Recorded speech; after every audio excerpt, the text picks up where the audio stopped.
السلام عليكم ورحمة الله وبركاته.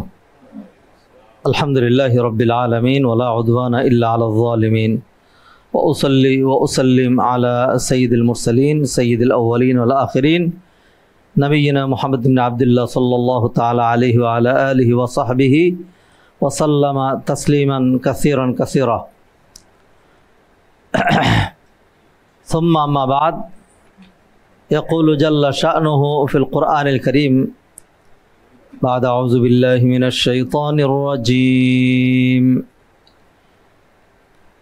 يا أهل الكتاب لا تغلوا في دينكم ولا تقولوا على الله إلا الحق. وقال تعالى: وقالوا لا تذرن آلهتكم ولا تذرن ودا ولا سواعا ولا يغوث ويعوق ونسرا وقد أضلوا كثيرا ولا تزد الظالمين إلا ضلالا. وقال رسول الله صلى الله عليه وسلم: لا تطروني كما أطرت النصارى ابن مريم إنما أنا عبد فقولوا عبد الله ورسوله. رواه البخاري. وعن ابن مسعود رضي الله تعالى عنه أن رسول الله صلى الله عليه وسلم قال: هلك المتنطعون، قالها ثلاثا. وعن ابن عباس رضي الله تعالى عنهما قال رسول الله صلى الله عليه وسلم: إياكم والغلو فإنما أهلك من كان قبلكم الغلو. رواه الإمام أحمد والترمذي وابن ماجه. আলহামদুলিল্লাহ, সবাই বলি আলহামদুলিল্লাহ। আলহামদুলিল্লাহ বলার জন্য কোনো উপলক্ষ, কোনো সময়, কোনো ক্ষণ, কোনো নেয়ামত, কোনো কিছুর দরকার নেই। বেঁচে আছি যে কি বলতে হবে? আল্লাহ সুবহানাহু ওয়া তাআলা নেক কাজের তৌফিক দিয়ে এখানে হাজির করেছেন। আসরের সালাত বা জামাত আদায় করতে পেরেছি, যেখানে এটি রূঢ় বাস্তবতা যে অধিকাংশ মুসলমানরা সালাত আদায় করে না, করবে না। আল্লাহ আমাদেরকে তৌফিক দিয়েছেন। আরেকবার বলি আলহামদুলিল্লাহ। সম্মানিত উপস্থিতি, আমি আপনাদের সবাইকে স্বাগতম জানাচ্ছি, যারা কষ্ট করে আজকের এই ছুটির দিনে পরিবারকে সময় না দিয়ে আল্লাহকে সময় দেওয়ার জন্য, দিনের জন্য সময় কোরবানি করার জন্য কষ্ট করে আইসিডির এই হালাকায় সশরীর উপস্থিত হয়েছেন। আল্লাহ আপনাদের আগমনকে ফ্রুটফুল করুন, আমিন। আর তাদেরকেও সাধুবাদ ধন্যবাদ জানাচ্ছি, যারা কোনো বাস্তবতায় হয়তো সরাসরি আসতে পারেননি, কিন্তু আমাদের সাথে যুক্ত রয়েছেন অনলাইনের মাধ্যমে। আপনারা ইতিপূর্বে দেখেছেন আমাদের হালাকার ধারাবাহিক বিষয়বস্তু, সেটা ছিল আমরা সলাতে পঠিতব্য কিছু সূরা ফাতিহার, এইগুলি নিয়ে আমরা ধারাবাহিক তাফসির করছিলাম, যাতে এর মাধ্যমে কোরআনের সাথে আমার আপনার সম্পর্ক আরও নিবিড় হয়, আরও গভীর হয়, যাতে সলাতে দাঁড়ালে আমরা বুঝি আল্লাহর মাহাত্ম্য, বড়ত্ব, গুরুত্ব, আন্তরিকতা, এখলাস যেন আরও একটু বেশি খুঁজে পাই। সেই জন্য আমরা ধারাবাহিক তাফসির শুরু করেছি।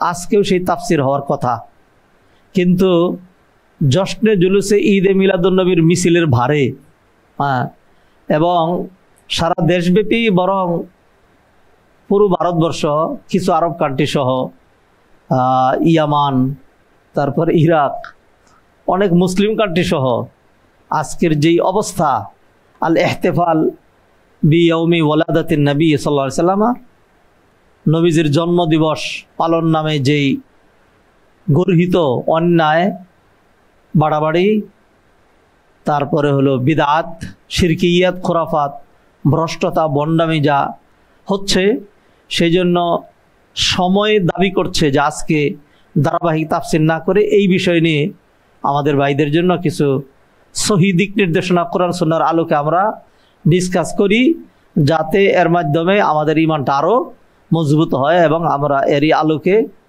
নিজেরাও চলতে পারি, অন্য ভাইদেরকেও যেন সাবধান করতে পারি, গাইডলাইন যৎসামান্য হলেও দিতে পারি।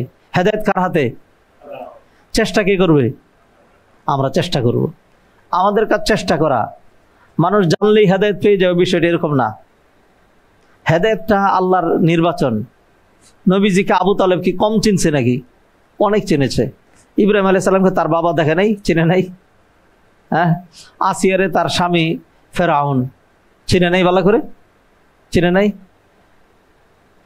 তারপরে হলো নূহ আলাইহিস সালামের যেই ছেলেটা নৌকায় উঠল না, নাম কি? নাম কি? কেনান না? তার তো 3 ভাই কালিমা পড়ে নৌকা উঠেছে, মুসলমান হয়েছে। বাবার ব্লাড কানেক্টেড সন, আপন 3 ভাই উঠে গেল, বাবাকে ছেলে বুঝে চিনে নাই? চিনেছে, কিন্তু তার নসিবে কি নাই? হেদায়েত নাই। তো কার কখন কিভাবে হেদায়েত হবে এইটা বিষয়টা ছেড়ে দিতে হবে কার কাছে? আল্লাহর কাছে। আমরা চেষ্টা করব, আমাদের কাজই হলো হাঁটি হাঁটি পা করে সামনে এগিয়ে চলা। নবীজি আমাদেরকে এমনটি গাইডলাইন দিয়েছেন, সাদ্দিদু ওয়া কারিবু, অল্প অল্প আমল করে সামনের দিকে এগিয়ে চলো, আমল করতেই থাকো মৃত্যু পর্যন্ত। এরপরে আবার এমন যেন ধারণা না আসে যে অনেক বেশি আমল করলেই জান্নাতে চলে যাব। নবীজি বলেন না, ওয়ালামু আন্নাহু লা ইয়ানজু আহাদুম মিনকুম বিআমালিহি। যাই হোক, আজকে আমরা দেখতে পাচ্ছি আমাদের সমাজে, আমাদের দেশে আজকে সরকারি ছুটির দিন, শনিবার এমনি আধা ছুটি, তারপরে আজকে একবারে রাষ্ট্রীয় ছুটির দিন। যেহেতু আজকে কি ঈদে মিলাদুন্নবী, শুধু ঈদ মিলাদুন্নবী আগে ছিল, এখন হলো এটার নাম হলো সাইয়্যিদুল আয়াদ। সাইয়্যিদুল আয়াদ বাংলা হলো আয়াদ, এটা ঈদের বহুবচন। সাইয়্যিদ মানে নেতা, এর অনুবাদ করা হয়েছে সকল ঈদের সেরা ঈদ।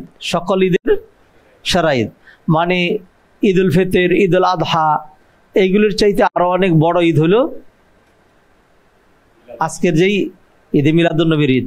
তো আপনারা আজকে কে কোন ঈদগাহে ঈদের নামাজ পড়ছেন? জাতীয় ঈদগাহে, মোহাম্মদপুরে হয় নাই? যাই হোক, আমরা এইগুলি নিয়ে আলোচনা করব ইনশাআল্লাহ। তবে এইগুলি জানলেই যে কেউ গ্রহণ করবে জরুরি না। আল্লাহ যাদেরকে গ্রহণ করানোর, যাদেরকে হেদায়েত করবেন আল্লাহ করবেন। আমাদের কাজ আমরা করি, আল্লাহর তৌফিকের মধ্যে আমাদের হাত দেওয়ার কোনো সুযোগ, ওমা তৌফিকি ইল্লা বিল্লাহ। আসুন, তো আমরা আলোচনা করব নবী মুহাম্মদ রাসূলুল্লাহ সাল্লাল্লাহু আলাইহি সাল্লাম, তাকে নিয়ে। আজকে দেখবেন, গতকাল আমি জুমায় এই কথাটা বলেছিলাম যে আজকে বাংলাদেশের অন্তত 99% মসজিদে আজকে হয়তো ঈদ মিলাদুন্নবী নিয়ে আলোচনা হবে, না হয় সিরাতুন্নবী নিয়ে আলোচনা হবে। বললাম এক্সেপশন হলো কিছু মসজিদ, যেমন আমি আজকে সিরাতুন্নবী নিয়ে আলোচনা করবো না, ঈদ মিলাদুন্নবী নিয়েও না, আমার ধারাবাহিক আলোচনা আছে সেটা করব। নবীজির সিরাত আমার রবিউল আউয়াল মাসে কেন? আমি তো প্রতিদিন যখন উঠি, প্রতিদিন যখন শুই, প্রতিদিন যখন খাই, প্রতিদিন যখন গাই, প্রতিদিন যখন কাপড় পরি, প্রতিদিন চলাফেরা করি, যাবতীয় যা করি, প্রতিটা কিছুর মধ্যে তো আমরা কি খেয়াল করি? নবীজির সুন্নাহ। তা আমার তো এই দিন এসে নবীজির আলোচনা করার দরকার। যেই সন্তান পিতামাতার জন্য দৈনন্দিন রব্বানা গফিরলি ওয়া লিওয়ালিদাইয়া ওয়া লিল মুমিনিনা ইয়াওমা ইয়াকুমুল হিসাব রব্বির হামহুমা কামা রব্বায়ানি সগীরা, সবার সুযোগ পাইলে 2-5 টাকা দান করছে, মানুষকে সহযোগিতা করছে, পিতামাতার নিয়ত করছে, এরকম করে, তার জন্য তো বাবা মায়ের মৃত্যু দিবস পালন করার দরকার আছে কি? দরকার নাই। আর যে সারা বছর কিছুই করে নাই, দুয়াও জানে না, কপাল পুরো না। নিজের জন্য, নিজের বাবা মার জন্য, মুসলিম উম্মার জন্য দোয়া করবে, দোয়া করলে দোয়া পাবে। যেইসা কারণে ওইসা ভরনি, যেমন কর্ম তেমন ফল। দোয়া করবেন তো দোয়া পাবেন। মানুষ আপনার জন্য দোয়া না করলেও, একতলা আপনি যে মানুষের জন্য দোয়া করেন তাহলে মানুষ আপনার জন্য দোয়া করবে, এটা একটা। আরেকগুলো মানুষের জন্য যদি দোয়া করেন তাহলে অটোমেটিক কাদের দোয়া পাচ্ছেন? প্রতি মুহূর্ত ফেরেশতাদের দোয়া পাচ্ছেন। ফেরেশতা বলবে ওয়ালা কামিসলুহু, আরেকজনের জন্য যেরকম কল্যাণ চেয়েছ আল্লাহ তোমাকে অনুরূপ কল্যাণ দিয়ে দেন। ফেরেশতাদের দোয়া কবুল হবে কি? ফেরেশতারা দোয়া করতেই থাকবে, রব্বানা গফিরলি, ও আল্লাহ আপনি আমাকে ক্ষমা করে দেন, ওয়ালি ওয়ালিদাইয়া, আমার পিতামাতাকে, ওয়ালিল মুমিনিন, সকল ইমানদারদেরকে, ইয়াউমা ইয়াকুমুল হিসাব, কিয়ামতের দিন। এই দোয়াটা যে পারে না, আপনি বলেন তারে আপনি কি কপাল পোড়া মুসলিম বলবেন নাকি জুতা খরা বলবেন? কি বলবেন? এইটা জানা না। রব্বির হামহুমা কামা রব্বায়ানি সগীরা, পিতামাতার জন্য বলতে পারে না। জানাজার নামাজে দাঁড়ায় কোন হাতটা উপরে রাখবে, কোন হাতটা নিচে রাখবে, এইটা জানে না। দেখা যাচ্ছে ক্যামেরার সুবাদে তখন দেখা যায়, কি সুন্দর বাম হাত উপরে। এরপরে আর কি, একদম হয়তো মন খারাপ দিকে হইতে পারে, মনটা এত খারাপ, মুখে তালা দিয়ে রাখছে এরকম করে, কোনো কিছু আর পড়লো না। 4 তাকবীরের মধ্যে তাকবীর বললো না, কিচ্ছু না। তো ধরলে তো আবার চাপা আছে, বলবে যে আপনার জানতে হবে, আপনার দেখতে হবে। আমি মনে মনে পড়ছি, মনে মনে পড়ার সুযোগ তো আছে না? মনে মনে পড়লে হবে? প্রশ্নই আসে না, প্রশ্নই আসে না। তো এইগুলি হলো কুসন্তান, এগুলি হলো কুসন্তান। আজকে আপনারা দেখবেন বহু মানুষ চেহারা দেখলেই তো বোঝা যায়। মানুষের চেহারা দেখলে কি বোঝা যায়? ধরেন একজনের চেহারা দেখলে বলবেন যে কি ভাই মনটা খারাপ কেন? তা আপনি মন দেখলেন কোথায়? মন কি দেখা যায়? চেহারা দেখে তাকে কি বলছেন মনটা খারাপ কেন? কারণ এইটা শরীরের, পুরো শরীরে মানুষের বডির মন মানসিকতা সবকিছুর এগুলো মিরর। মনটা খুশি হইলে কি ব্যাপার, আজকে এত হাসি খুশি কেন, মনটা এত ভালো কেন? হ্যাঁ, কষ্ট পেলে সেটাও চেহারায় প্রকাশ পায়। আর সুখ, শান্তি, অ্যাচিভমেন্ট, হ্যাঁ, এই ধরনের কিছু হলেও চেহারায় প্রকাশ পায়। মানুষের চেহারা দেখলে বোঝা যায়, বলে যে চেহারা দেখলেই বোঝা গেছে এটা চুরের মতো চেহারা। চেহারা দেখলেই বোঝা যায় ভালো মানুষের চেহারা। আজকে ট্রাক মিছিলে যারা নাকি তেসরা নিশান নিয়ে মিছিল করছে, হ্যাঁ, আপনার চেহারা দেখলেই বুঝতেন যে এই লোক আজকে ফজর পড়ে নাই, জোহরও পড়বে না, নামাজ তো লাগবে না, নামাজ লাগে না। কারণ ঈদে মিলাদুন্নবীর মিছিল যদি করা যায় তাইলে এরপরে আর কোনো কিছুর দরকার নাই। নবীজি তারও বহু পরের কথা, এর আগে ছোটোখাটো অলি আল্লাহ, কবরওয়ালা, মাজারওয়ালা যারা আছে, আরে ওদেরই তো যদি এখানে একটু চাওয়া যায়, হ্যাঁ, আর কিছু দরকার নাই। হ্যাঁ, দেখেন না কি জানি একজন কি সুন্দর করে গান গায়ে গায়ে মুখ একেবারে ব্যাকসাইয়া দিয়া, হ্যাঁ, আমি চাই না জান্নাত ভয় পাই না জাহান্নাম, মুর কপালে লিখে দিও নূর নবীজির নাম। হ্যাঁ, জাহান্নামরে ভয় পায় না, জান্নাতও চায় না, জান্নাতের দরকার নাই। আর আমরা বলি যে আল্লাহ জাহান্নামরে সাংঘাতিক ভয় পায়, আর জান্নাত চাই। জান্নাত চাই না কে বলছে? জান্নাতই চাই, আর জাহান্নামরে ভয় পাই না কি পাই না? সাংঘাতিক ভয় পাই। হ্যাঁ, আবেগ, হ্যাঁ, আবেগ, উচ্ছ্বাস, বাড়াবাড়ি, সীমালঙ্ঘন কোথায় নিয়ে ঠেকাইছে। দরকার জাহান্নামে যাবে, কোনো অসুবিধা নাই। কি পরিমাণ বলু, আল্লাহ হেদায়েত করেন আমাদেরকে। সম্মানিত ভাইরা, আসুন কিছু জিনিস আলোচনা করি। নবী মুহাম্মদ রাসূলুল্লাহ সাল্লাল্লাহু আলাইহি সাল্লাম, তার মান শান এগুলি আলোচনা করে শেষ করার মতো নয়। আজকে সেগুলি আলোচ্য বিষয়ও নয়, সেদিকে যাচ্ছে না। আজকে একটা সাইড ধরব, সেটা হলো নবী মুহাম্মদ রাসূলুল্লাহ সাল্লাল্লাহু আলাইহি সাল্লামের ব্যাপারে আমার আপনার আকীদা, বিশ্বাস কেমন হওয়া উচিত। তার সাথে আমার আপনার সম্পর্কটা বাড়াবাড়ির হবে নাকি ছাড়াছাড়ির হবে নাকি ভালোবাসার হবে, কোন রকম ভালোবাসার হবে, কী রকম হইতে হবে, সেটা একটু জানাতে চাই। গাতব্য যে নবীজির ভালোবাসা কত মানুষকে জাহান্নামে নিয়ে যাবে, নবীজির ভালোবাসা কত মানুষকে জান্নাতে নিয়ে যাবে। হ্যাঁ, কত নবীজির ভালোবাসার অভাবে অসংখ্য মানুষ জাহান্নামে যাবে। নবীজি হাদিসে কি বলছেন? লা ইউমিনু আহাদুকুম হাত্তা আকুনা আহাব্বা ইলাইহি মিন ওয়ালিদিহি ওয়া ওয়ালাদিহি ওয়ান নাসি আজমাইন। তোমাদের কেউ যতক্ষণ পর্যন্ত আমাকে তার পিতা মাতা, আত্মীয় স্বজন, ছেলেপুলে, এমনকি নিজের চেয়েও বেশি ভালো না বাসবে, ততক্ষণ পর্যন্ত সে ইমানদার হবে না। তাহলে নবীর ভালোবাসার নাম ইমান, নবীর ভালোবাসার নাম কি? ইমান। তা এইগুলি তো বলবে, আমরাও এইগুলির পক্ষে, এইগুলির বিপক্ষে না। সত্যি নবীর ভালোবাসার নাম ইমান। নবীজি সাল্লাল্লাহু আলাইহি সাল্লাম তাশাহুদের মধ্যে এরকম আঙ্গুল নাড়াইতেন। হ্যাঁ, সমাজের মানুষ খারাপ বলে, তারপরেও নাড়াই কেন? কার কারণে? যারা আঙ্গুল নাড়াই প্রতি নামাজে কয় টাকা করে ঘুষ পান? পান নাকি? যদি দাড়িগুলি সাফা করে ফেলা যাইতো, হ্যাঁ, তাইলে একটু ইয়াং ইয়াং ভাব মনে হইতো নিজের কাছেও, অন্যরা মানুষ কম বয়সে মনে করতো, যেটা মানুষ মনে করে। এত সব কিছুকে উপেক্ষা করে মুখের মধ্যে একটা যুবক দাড়ি রেখে দিয়েছে। এইভাবেই কত মানুষ বাবা মা আত্মীয় স্বজন নিন্দাবাদ করেছে। হ্যাঁ, তোর কাছে কেডা বিয়ে দিব রে? হ্যাঁ, তুই এত দরবেশ কবে তুই? হ্যাঁ, দিন খালি তুই বুঝত, তুই মুসলমান, আমরা মুসলমান না, নামাজ পড়ি না, রোজা রাখি না, দেখি আমরা তো মুসলমান। হ্যাঁ, তাহলে একজন যে দাড়ি রেখেছেন কার ভালোবাসায়? নবীজির ভালোবাসায়। হ্যাঁ, তো আজকে এই বিষয়গুলো কিছু সাগর সম বহুত আলোচনা, সবটা করা যাবে না। আজকে মোটামুটি নবীজির ব্যাপারে আমাদের আকীদা বিশ্বাস কেমন হওয়া উচিত, ভালোবাসা কেমন হওয়া উচিত, এরপরে এইটাও পুরা টানা। এরখান থেকে একটা জিনিস, আমাদের সমাজের যে বাস্তবতা, বিশেষ করে আল ইহতিফাল বিয়াউমি উলাদাতিন নবী সাল্লাল্লাহু আলাইহি ওয়াসাল্লাম, আল ইহতিফাল বিমিলাদিন নবী, নবীজির জন্মদিনের উৎসব পালন করা। হ্যাঁ, এইটা কোরআন সুন্নাহর দর্পণে আমরা দেখব কতটুকুন টিকে, কতটুকুন টিকে না। কিছু দলিল আপনাদের সামনে তুলে ধরবো, যাতে জানেন, আপনাদের আকীদা জানা আছে, কিন্তু দলিলগুলো হলে আপনারা আরও একটু মজবুতভাবে মানুষকে দাওয়াতের দিকে, সহিটার দিকে আহ্বান করতে পারবেন ইনশাল্লাহ। প্রথমেই বলি, মানুষ নবীজিকে ভালোবাসার ক্ষেত্রে তিন প্রকার। কয় প্রকার? তিন প্রকার। এক প্রকার হইল মুকাসসিরুন, যারা নবীজিকে ভালোবাসে না, নবীজিকে ভালোবাসে না।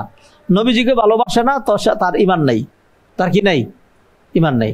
নবীজিকে যে ভালোবাসবে সে মুসলমান হবে, সে ঈমান আনবে, নবীজির পথে চলবে, নামাজ পড়বে, দাড়ি রাখবে, হ্যাঁ, অহংকার করবে না, বিনয় হয়ে চলবে, স্ত্রীর সাথে খারাপ আচরণ করবে না, মানুষের হক মেরে দিবে না। নবীজি আমানতদারিতার কথা বলেছে, আমানতদারিতা রক্ষা করবে। সবরের কথা বলেছে, সে সবর করবে। হ্যাঁ, নবীজির গুণে গুণান্বিত হবে। পুরো কোরআনে যা আছে সব নবীজির চরিত্র, ঠিক না? তাহলে যাদের নবীজির ভালোবাসা নাই, তারা কি? তারা ঈমানদার নয়। আরেক দল হলো নবীজির ভালোবাসায় যারা সীমালঙ্ঘনকারী, মুফরিতুন, যারা নবীজির ভালোবাসায় সীমালঙ্ঘনকারী।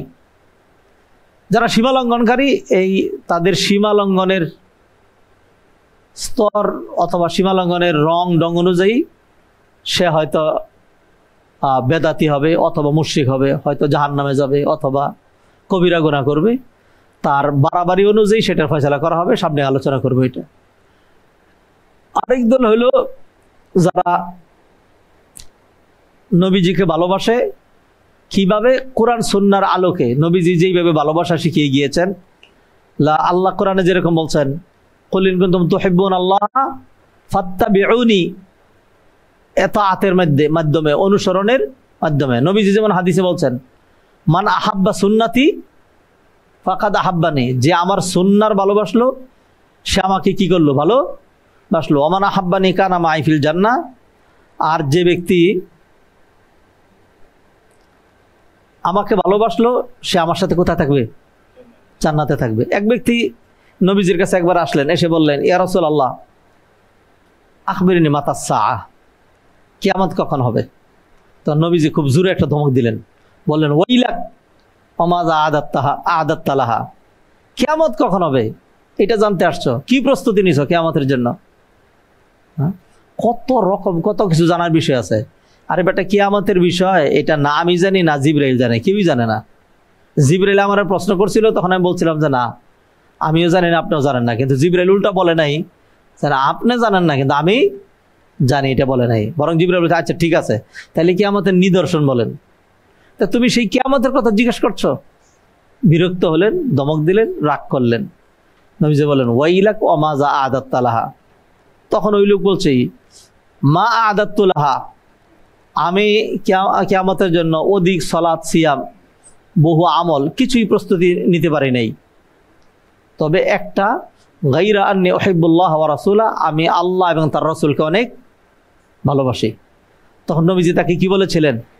নবীজি তাকে বলেছিলেন, আল মারউ মা'a মান আহাব্বা, তাহলে তোমার আর কোনো ভয় নাই, ডোন্ট ওয়ারি। তুমি কিয়ামত কখন হবে এটা না জানলেও চলবে। তুমি যেহেতু আমি নবীজিকে ভালোবাসতে পেরেছো, অতএব যে যাকে ভালোবাসে তার হাসর কি হয়? তার সাথে হয়। আমাকে ভালোবেসেছ, তোমার হাসর আমার সাথেই হবে। তাহলে নবীজির ভালোবাসার নাম ঈমান। নবীজির ভালোবাসার নাম ঈমান। তবে ভালোবাসা এইটারও একটা কি আছে? সীমারেখা আছে। সীমা ছাড়াই যাওয়া যাবে না। I give you just an example. ধরেন আপনি আপনার স্ত্রীকে ভালোবাসবেন, এটারও কি আছে? একটা সীমা আছে, ঠিক না? ধরেন মানুষ তার স্ত্রীকে কত রকম কত কি বলে, কত আদর করে। ধরেন যে you are my moon, you are my sun, you are my world, you are my life, অনেক কিছুই বলল। কিন্তু মানে আগাইতে আগাইতে এইটাও কি বলার সুযোগ আছে নিজের স্ত্রীকে যে তোমারে অনেক ভালোবাসি, আজকের থেকে তুমি আমার মা লাগো, ইউ আর মাই মাদার? তা কি বলা যাবে? তাইলে মায়ের জন্য একটা শব্দ, মায়ের জন্য একরকম ভালোবাসা আছে, এটা মায়ের জন্য থাকবে, এটা স্ত্রীর জন্য প্রযোজ্য নয়। নাকি বুঝতেছেন না? প্রযোজ্য না। কিছু বিষয় আছে এটা আল্লাহর জন্য থাকবে, এটা আল্লাহর জন্য প্রযোজ্য, এটা নবীজির জন্য প্রযোজ্য নয়। সীমা ছাড়াইয়া যাওয়া যাবে না। নবীজি হাদিসে বললেন, লা তুতরুনি কামা আতরাতিন নাসারা ইবনা মারিয়াম, আমারে ভালোবাসবা, হ্যাঁ, আমার এনে অনেক কথাবার্তা বলবা, ঠিক আছে। সৈয়দুল মুরসালিন, সৈয়দুল আউয়ালিন ওয়াল আখিরিন, সৈয়দুল সাকালাইন, হ্যাঁ, কুল কায়নাতের নেতা, দুনিয়া আখিরাতের নেতা, তারপরে নবীদের সর্দার, রহমাতুল্লিল আলামিন। নবীজিকে আল্লাহ কি দেন নাই? ওয়ারাফানা লাকা যিকরাক, আপনার স্মরণকে আমি বুলন্দ করে দিয়েছি। কুল্লামা যুকির তু যুকিরতা, যখনই আমার আলোচনা হবে তখনই আপনার আলোচনা হবে। তারপরে হলো আতাইনা কাল কাউসার, আপনাকে হাউজে কাউসার দিয়ে দিয়েছি। তারপরে আর কি, যে আল ওসিলা ওয়াল ফাদিলা, এই দুইটার আপনাকে দেওয়া হয়েছে। তারপরে হলো শাফাআত, আপনার জন্য সংরক্ষিত, আপনার মাধ্যমে জান্নাতের দরজা খোলা হবে। বহু মর্যাদা নবীজিকে আল্লাহ সুবহানাহু ওয়া তাআলা দিয়েছেন। তো এগুলো নবীজির আছে, হ্যাঁ, কিন্তু তাই বলে নবীজিকে তার যেই মর্যাদা, এই যেইটুকুন আল্লাহ দিয়েছেন এত বেশি দিয়েছেন যে এরপরে আর কোনো মাখলুকের জন্য মর্যাদা নাই, কোনো সৃষ্টির জন্য এরপর আর মর্যাদা নাই। এর আরেক স্টেজ যদি উপরে উঠে যান, তাইলে যে এই স্টেজটা শুরু হবে সেটা হলো আল্লাহর উলুহিয়াতের স্টেজ। মানুষের মধ্যে, কুল কায়নাতের মধ্যে সবচেয়ে বেশি মর্যাদাবান কে? আল্লাহর পরে বলেন নবী মুহাম্মদ রাসূলুল্লাহ সাল্লাল্লাহু আলাইহি সাল্লাম, তার মর্যাদা বেশি। এই পর্যন্তই রাখা লাগবে, এর উপরে উঠানো যাবে না। কেউ যদি মনে করে হ্যাঁ বলেন কি, কেন উঠানো যাবে না, উঠাবো, তাইলে আপনি তার নবীর কথা শুনলেন না। আপনি কার কথা শুনলেন? আবেগের কথা, মনের কথা, শয়তানের কথা। নবীর অনুসরণ বাদ দিলেন। নবীজি বললেন, লা তুতরুনি কামা আতরাতিন নাসারা ইবনা মারিয়াম, খ্রিস্টানরা ঈসারে নিয়ে যেরকম বাড়াবাড়ি করেছে, ঈসারে উপরে উঠিয়েছে, আতরা ইউতরি ইতরা, উপরে তোলা। লা তুতরুনি কামা আতরাতিন নাসারা ইবনা মারিয়াম ইন্নামা আনা আবদুন, আমি একজন বান্দা। ফাকুলু, যদি বলার দরকার হয়, কুলু আব্দুল্লাহি ওয়া রাসূলু, তাইলে বলবা আব্দুল্লাহ, আল্লাহর বান্দা এবং তার রাসূল। নবীজি সাল্লাল্লাহু আলাইহি সাল্লাম কোন বিয়ের অনুষ্ঠানে খুব সম্ভবত কিছু মেয়েরা আইসা, নবীজি সেখানে ছিলেন, সেখানে আইসা তারা গান গাইতেছিল, বিভিন্ন রকম কথা বলতেছিল, বদরের যুদ্ধের যে ঘটনা এইগুলি আলোচনা করতেছিল দব বাজায় বাজায়া। এরপর বলতে বলতে একটা মেয়ে বলল, অফিনা নাবিয়্যুন ইয়ালামু মা ফিল গাদি, আমাদের মাঝে এমন নবী আছে যে নাকি ভবিষ্যতে কি ঘটবে, আগামীকালকে কি ঘটবে এটাও জানে, গায়েব জানে। তখন নবীজি সাল্লাল্লাহু আলাইহি ওয়াসাল্লাম থামায় দিলেন, কুলু বিকাউলিকুম আও বা'দা কাউলিকুম ওয়ালা ইস্তাহবিয়ান্নাকুম শাইতান, যা বলতেছিলে সেইগুলো বলো, শয়তান যেন তোমাদেরকে সীমা লঙ্ঘনে না নিয়ে যায়। আমি আল্লাহর বান্দা, আমি আল্লাহর বান্দা এবং তার রাসূল, এর চেয়ে বেশি আর কিছুই না। খ্রিস্টানরা ঈসা আলাইহিস সালাম নিয়ে বাড়াবাড়ি করছে, উপরে তুলছে, ভালো হয়েছে না খারাপ হয়েছে? একজনকে উপরে তোলা তো আর খারাপ না। হ্যাঁ, খ্রিস্টানরা কি করছে? ঈসা আলাইহিস সালামের বাপের নাম জানি কি? কে কইতে পারবেন? যদি কেউ কইতে পারেন 500 টাকা। ঈসা আলাইহিস সালামের বাবার নাম? বাবা নাই। বাবা ছাড়া তার জন্মটাই মুজিজা, জন্মটাই মুজিজা। এটা আল্লাহ সুবহানাহু ওয়া তাআলা ঈসা আলাইহিস সালামের জন্য এটা ডিভাইন গিফট, এইভাবে তাকে ব্যতিক্রম ধর্মী পাঠিয়েছেন। পৃথিবীতে মানুষ আছে 4 ধারায়। কয় ধারায়? আদমকে ডাইরেক্ট মাটি দিয়া, আর হাওয়াকে আদম রে ঘুম পাড়ে রেখে বাম পাজর থেকে একটা হাড্ডি নিয়ে ওই হাড্ডিটার উপলক্ষ ধরে আর আল্লাহ বানাইলেন। আল্লাহ চাইলে এমনি বানাইতে পারেন, কিন্তু আল্লাহ এইভাবে করেছেন।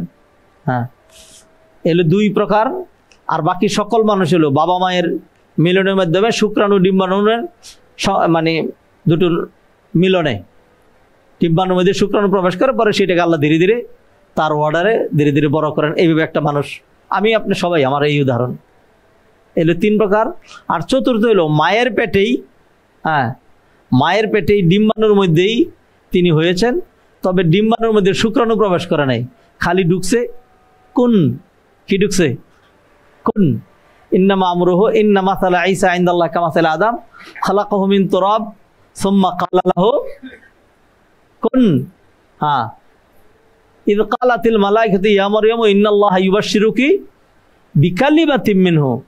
ফেরেশতারা এসে বলল, ও মারিয়াম, আল্লাহ তোমাকে সুসংবাদ দিচ্ছেন তার একটা কথার, তার একটা কথার। সেই কথা কি কোন, সেই কথা কি কোন, এইটা এই কথা তোমার ভিতরে ঢুকবে আর তোমার সন্তান হবে। তিনি কি বললেন, আন্না ইয়াকুনু লি গোলাম, কি করে আমার বাচ্চা হইতে পারে? হ্যাঁ, আমাকে তো কোনো পুরুষ স্পর্শ করা নাই, ওয়ালামাকু বাগিয়া, আর আমি চরিত্রহীনাও নই। আল্লাহ জানাই দিলেন কাযালিক, এমনি আল্লাহ চাইলেই হবে। যাই হোক, আল্লাহ সুবহানাহু ওয়া তাআলা ঈসা আলাইহিস সালামের জন্ম বৃত্তান্ত টান দিলাম না। ঈসা আলাইহিস সালাম জন্মগ্রহণ করলেন, মারিয়াম আলাইহিস সালাম আরো বেশি পাগলামি শুরু করলেন। এখন আমি কি করি, বাচ্চা কি করব? হ্যাঁ, আমি এখন মেহরাবে যাই কেমনে? মেহরাব চিনেন? মেহরাব, কে কে মেহরাব চিনেন? মেহরাব কোথায় থাকে? মসজিদে। কোনটারে মেহরাব কয়? সামনের ইমাম সাহেবের সামনের দাঁড়ানোর জায়গাটার নাম মেহরাব না? মারিয়ামের মেহরাব কোথায় ছিল? এরকম সবাই নামাজ পড়তেন, সামনে বসে থাকতেন। এটা হলো মসজিদের সাথে অ্যাডজাস্ট করা, ক্লোজ টু মসজিদ, একটা আলাদা প্রকোষ্ঠ ছিল, একটা রুম। মারিয়ামের মেহরাব হলো তার ইবাদত খানা। মারিয়ামের মেহরাব কি? তার ইবাদত খানা। মসজিদের সাথে তার জন্য বিশেষভাবে বানিয়ে দেওয়া হয়েছে। এটাতে তিনি থাকতেন, এটাতে তিনি থাকতেন। তো মেহরাবে কেমনে ঢুকবেন? আর জাকারিয়া আলাইহিস সালাম তো একটু পরে আসবেন, আইসা জিজ্ঞাসা করবেন, বেটি খানা খাইছো কিনা? খানা কই, তোমার তো খানা দেই নাই। এরকম কত ঘটনা দেখছেন। জাকারিয়া আলাইহিস সালাম খানা টানা দেন নাই, গিয়ে বললেন যে মারিয়াম খাবার দাবারের খবর কি? দরজা খুইলেই দেখেন আল্লাহ এমন দামি ফল ফলা দিয়ে সামনে ভর্তি। জিজ্ঞাসা করতেন, আন্না লাকি হাজা, কোত্থেকে পেলে? তো মারিয়াম বলতেন, কালাত হুয়া মিন ইনদিল্লাহ, কোত্থেকে এসছে? আল্লাহর পক্ষ থেকে এসছে। তো জাকারিয়া চিন্তা করলেন, আল্লাহ যেই ফল এই দেশে নাই, সিজনও না, আল্লাহ এই মেহরাবের মধ্যে ইয়ারে পাঠায় দিতে পারে। তা আমি তো বেটা আছি, আমার তো স্ত্রী আছে, না হয় আমি বুড়া হয়ে গেছি, আমার স্ত্রী বন্ধা, আল্লাহ একটা সন্তানের কামনা বাসনা তো এখনো মন থেকে দূর হচ্ছে না, আল্লাহকে আমার দিতে পারে না? তো জাকারিয়া আলাইহিস সালাম তখন, অনেক বুড়া মানুষ যদি এই ধরনের কথাবার্তা বলে, হ্যাঁ, যদি ধরেন একেবারে ঠুনঠুনে বুড়া, হ্যাঁ, যদি বলে যে আল্লাহ তুমি আমার দুইটা নেককার সন্তান দাও, তাহলে দুয়ার মধ্যে মানুষ হাসে দিবে, বুড়া কয় কিরে, স্ত্রীর বয়স অনেক, 70-80 বছর, তার বয়সও বেশি, বাচ্চা হওয়ার বাহ্যিক কোনো সম্ভাবনা নাই। আল্লাহর তো কিছু নিয়ম নীতি আছে। সেই জন্য জাকারিয়া আলাইহিস সালাম কি করলেন? দুয়া শুনেন, আউযু বিল্লাহি মিনাশ শাইতানির রাজিম, কাফ হা ইয়া আইন সাদ, যিকরু রাহমাতি রাব্বিকা আবদাহু যাকারিয়া ইয নাদা রাব্বাহু নিদাআন খাফিয়া। ইয নাদা রাব্বাহু নিদাআন খাফিয়া, আস্তে আস্তে, যাতে মানুষ শুনে না হাসে, ও আল্লাহ তুমি আমার নেককার সন্তান দেও। হ্যাঁ, আল্লাহ তুমি মারিয়াম রে, মেয়ে মানুষ, তারে মেহরাবে দামি দামি ফল দিতে পারো, তুমি আমার একটা সন্তান দিতে পারো না? রব্বি হাবলি মিন লাদুনকা যুররিয়াতান তাইয়্যিবা। আল্লাহ দোয়া কবুল করলেন, আল্লাহ দোয়া কবুল করলেন। তা মারিয়াম চিন্তা করলেন যে কি করবো এখন, বাচ্চা, এটা নিয়ে আমি মসজিদে যাই কেমনে? একটু পরে তো জাকারিয়া আলাইহিস সালাম আসবেন, অন্যান্য লোকজন, আর যদি এমন খবর রটে যে আমার খুঁজে পাওয়া যাচ্ছে না, হ্যাঁ, মানুষ কি বলবে? এর চেয়ে বরং এই ধরনের কলঙ্কিত কথাবার্তা আমি না শুনি। আমি ইমাম সাহেবের মেয়ে, ইমাম সাহেবের মেয়ে, আল্লাহ জমিন বিদীর্ণ করে দাও, আমি ভিতরে ঢুকে যাই। অথবা ইয়া লাইতানি মিততু ক্বাবলা হাযা ওয়া কুনতু নাসিয়াম মানসিয়া, আমার নাম দুনিয়ার সকল মানুষ যদি ভুলে যেত, মারিয়াম নামে কোনো মানুষই ছিল না, কত ভালো হইতো।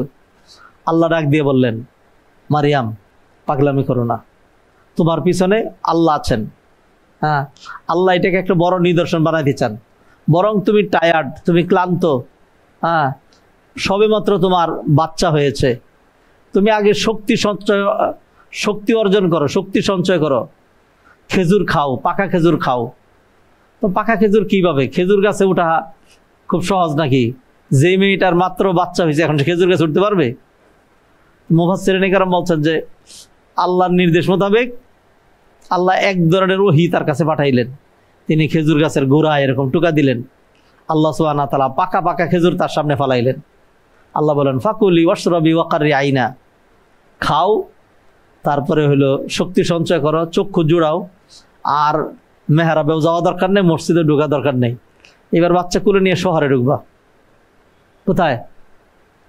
শহরে ঢুকবা, মানুষের সামনে চলে যাবা, বিভিন্ন রকম কথা মানুষ বলবে, উত্তর দিয়ে কুলে উঠতে পারবা না, দেওয়ার দরকারও নেই।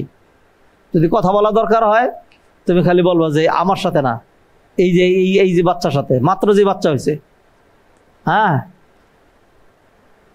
ইন্নী নাযারতু লির-রহমানি সাওমা, আল্লাহ বলে দিলেন তুমি আঙ্গুল দিয়ে ইশারা করে দেখাই দিবা। আমরা যেরকম বাচ্চাদেরকে বলি কথা না বলার জন্য, এই বাচ্চারা এরকম করি না, তখন বাচ্চারা বুঝে যে চুপ, মুখে তালা দিতে হবে। তো বনি ইসরাইল রোজা রাখলে মুখে তালা দিতে হইতো, আল্লাহ শিখাই দিলেন তুমি বলবা ইন্নী নাযারতু লির-রহমানি সাওমা, আমি আল্লাহর জন্য রোজা মান্নত করেছি, কথা বলা যাবে না। আল্লাহ ওই দুলনার বাচ্চার জবান খুলে দিলেন, পটপট কথা বলতে শুরু করলেন। মানুষ বলল, কাইফা নুকাল্লিমু মান কানা ফিল মাহদি সাবিয়্যা, কিভাবে এই দুলনার বাচ্চার সাথে কথা বলবো? আর তখন তিনি কথা বলতে শুরু করলেন। কি কি কথা বললেন খেয়াল করেন। ক্বালা ইন্নী আব্দুল্লাহ, আমি আল্লাহর বান্দা। আতানিয়াল কিতাব, আল্লাহ আমার কিতাব দিয়েছেন। ওয়া জাআলানি নাবিয়্যা, আল্লাহ আমার কি বানিয়েছেন? নবী বানিয়েছেন। ওয়া জাআলানি মুবারাকান, আমি পুত পবিত্র। তোমরা যা বলতেছো যারা সন্তান বাস্টার্ড, এগুলি কিচ্ছু না। আমি কি? আমি পুত পবিত্র। জাআলানি মুবারাকান আইনামা কুনতু ওয়া আওসানি বিস-সালাতি ওয়াজ-যাকাতি মা দুমতু হাইয়া, আল্লাহ আমাকে সালাত যাকাতের নির্দেশ দিয়েছেন। ওয়া বাররাম বিওয়ালিদাতি, আমার মায়ের সাথে ভালো আচরণ। একজনই মানুষ যাকে তার মায়ের সাথে ভালো আচরণ করতে বলা হয়েছে। এছাড়া আমরা যত মানুষ আছি আমাদেরকে কার সাথে? মা বাবার সাথে। কার সাথে? মা বাবার সাথে। বিররুল ওয়ালিদাইন, পিতা মাতার সাথে সদাচরণ। আর ঈসা আলাইহিস সালামকে আল্লাহকে কি বললেন? ওয়াবাররাম বিওয়ালিদাতি, আমার মায়ের সাথে। যাক, গেলই গেলি। এরপরে আরো কি, যখন আরেকটু বড় হইলেন তখন বললেন, ওয়ায়ুআল্লিমুহুল কিতাবা ওয়াল হিকমাতা ওয়াত তাওরাতা ওয়াল ইনজিল ওয়া রাসূলান ইলা বানি ইসরাঈল আন্নী ক্বাদ জি'তুকুম বিআয়াতিন মির রাব্বিকুম আন্নী আখলুকু লাকুম মিনাত তিন কাহাইআতিত তায়রি ফাআনফুখু ফীহি ফায়াকুনু তায়রান বিইذنিল্লাহ وأبرئ الأكمه والأبرص وأحيي الموتى بإذن الله وأنبئكم بما تأكلون وما تدخرون في بيوتكم إن في ذلك لآية لكم إن كنتم مؤمنين। আল্লাহ আমাকে বনি ইসরাঈলের কাছে রাসূল হিসেবে পাঠিয়েছেন, তাওরাত ইনজিল হিকমত তিনি আমাকে শিক্ষা দিয়েছেন। আমি তোমাদের কাছে জ্বলন্ত নিদর্শন নিয়ে এসেছি। আমি দেখবা তোমাদের সামনেই কাঁচা মাটি দিয়ে পাখি বানাবো, এরপরে ফু দিয়ে উড়াই দেব। ঠিকই বানাইলেন, উড়াই দিলেন। এরপরে বললেন এই তুমি কি খাই আসছো, তোমার ঘরে কি আছে আর কি নাই সব বলে দিতে পারবো। বলে দিলেন এই জন্ম থেকে অন্ধ, ধরে ধরে নিয়ে আসো। হ্যাঁ, কোনো জারফুক কোনো ওষুধ খাওয়াবো না, খালি হাত বোলাই দিব, ভালো হয়ে যাবে। ভালো করে দিলেন। কুষ্ঠরোগী নিয়ে আসো, এরকমই ভালো করে দিলেন। এরপরে বললেন যে দেখো আল্লাহ আমাকে আরো মজেজা দিয়েছেন, আমি মৃত ব্যক্তিকে জীবিত করতে পারি আল্লাহর ইচ্ছায়। কবরের পাশে গিয়ে বললেন এই ব্যক্তি তুমি 500 বছর আগে তোমার নাম এটা, তোমার বাবার নাম এটা, তোমার দাদার নাম এটা, আমি জানি, আল্লাহ আমার জানাই দিয়েছেন, ওইটা আসো, আমি ঈসা মাসিহুল্লাহ বলছি। এইভাবে মজেজা দেখাইতে শুরু করলেন। হ্যাঁ, তো ইহুদিরা বনি ইসরাইলের কিছু মানুষ তো ঈসা আলাইহিস সালাম রে কি বলছে, যারা সন্তান, হ্যাঁ মারতে চাইছে। আর বাকিরা বললো যে সর্বনাশ, এটা তো দুলনা এরকম কথা বলা, মাটি দিয়ে পাখি বানানো, জন্ম থেকে দয়াবল লোকের চোখ ভালো করে দেওয়া, এগুলি আল্লাহ ছাড়া অন্য কেউ পারে না। অতএব আমাদের আকীদা বিশ্বাস হলো, আমরা কি মনে করি, আমরা মনে করি ঈসা হলো 3 আল্লাহর এক আল্লাহ। ঈসা হলো 3 আল্লাহর এক আল্লাহ। ঈসা ছিল মাখলুক, তারা কি বানাইলো, খালেক। তবে 1/3 মালিক। কতটুকুনের? 1/3 মালিক। আচ্ছা আপনি বলেন বাহ্যিকভাবে একজন ছিল চকিদার, এখন তাকে বানায় দিল চেয়ারম্যান। একজন ছিল সাধারণ পুলিশ, এখন তাকে বানায় দিল ডিআইজি। এটা পদোন্নতি নাকি এটা কি বলবো, এটা প্রমোশন নাকি ডিমোশন? প্রমোশন নিঃসন্দেহে। তো ঈসা আলাইহিস সালাম বান্দা ছিলেন, সেইখান থেকে তারা বললো যে অসম্ভব, এই কাজগুলো কোনো মানুষ পারে না। অতএব আমাদের বিশ্বাস হলো ঈসা 3 আল্লাহর এক আল্লাহ। তার বাহ্যিকভাবে তারা ঈসা আলাইহিস সালামের প্রমোশন দিছে। কি করছে? প্রমোশন দিছে। আরেক গ্রুপ বললো যে আমরা তোমাদের সাথে একমত না। কেন? তোমরা বলছো ঈসা আলাইহিস সালাম একটা আল্লাহ বুড আছে, আল ইকদিম আস-সালাসা, এই 3 জনের একজন। লাকাদ কাফারাল্লাযীনা ক্বালু ইন্নাল্লাহা সালিসু সালাসা, আমরা এটা বলি না। কেন? তোমরা ঈসা আলাইহিস সালামের বড় অবমাননা করছো। কি অবমাননা করছো? যে 3 আল্লাহর এক আল্লাহ বলছো। তাইলে কি? বলে যে না, ঈসা হইল আল্লাহর ছেলে। এই গ্রুপ বললো ঈসা হইল আল্লাহর, বলেন না, আল্লাহর ছেলে। ওয়াকালাতিল ইয়াহুদু উযাইর ইবনুল্লাহ ওয়াকালাতিন নাসারা আল মাসীহ ইবনুল্লাহ। ইহুদিরা বলল উযাইর হইল আল্লাহর ছেলে, আর খ্রিস্টানরা বলল ঈসা আলাইহিস সালাম হইলেন আল্লাহর ছেলে। তৃতীয় আরেক গ্রুপ বলে যে না, তোমাদের সাথে আমরা একমত না, তোমরা ঈসার যেমন মান সম্মান দেওয়া দরকার সেটা দিতে পারো না। তাহলে কি কয়? এই গ্রুপ কি বলছে? বলছে লাকাদ কাফারাল্লাযীনা ক্বালু ইন্নাল্লাহা হুয়াল মাসীহ ইবনু মারইয়াম।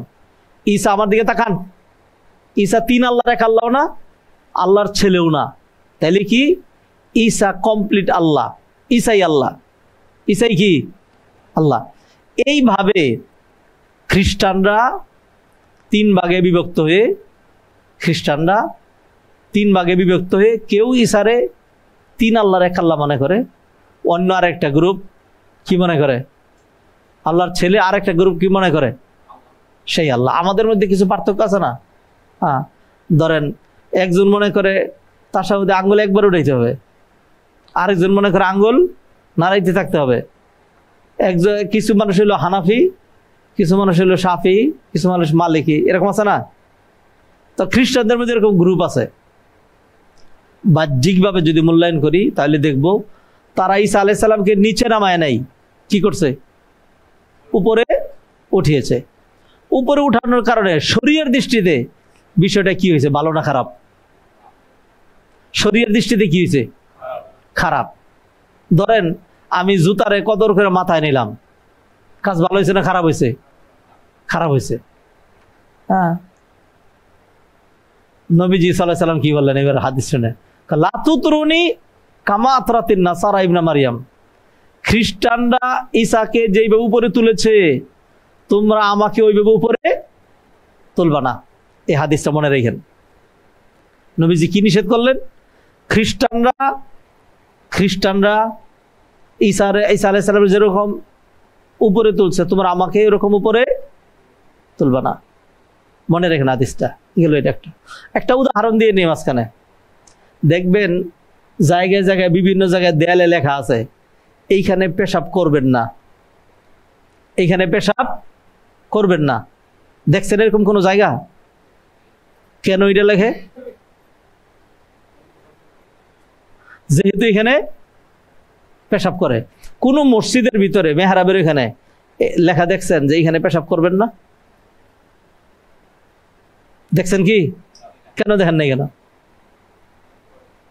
এখানে পেশাব করে নাই?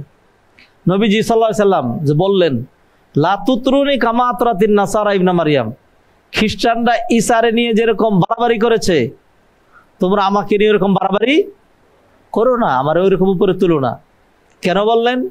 এই আশঙ্কা থেকে নবীজি বলেছেন যে এই উম্মতের মধ্যে একদল এরকম থাকবে যারা এই কাজটা করবে।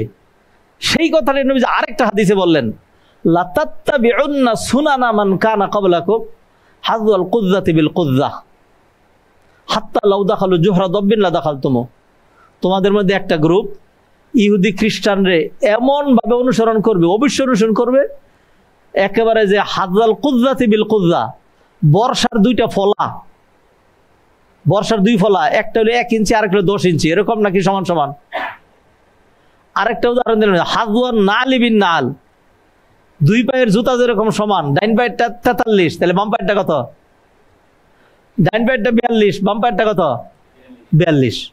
একেবারে হুবহু খ্রিস্টানরা যা করছে তোমরা হুবহু তাই করবা, ইহুদি খ্রিস্টানরা যা করছে তোমরা তাই করবে, এরকম একটা গ্রুপ থাকবে।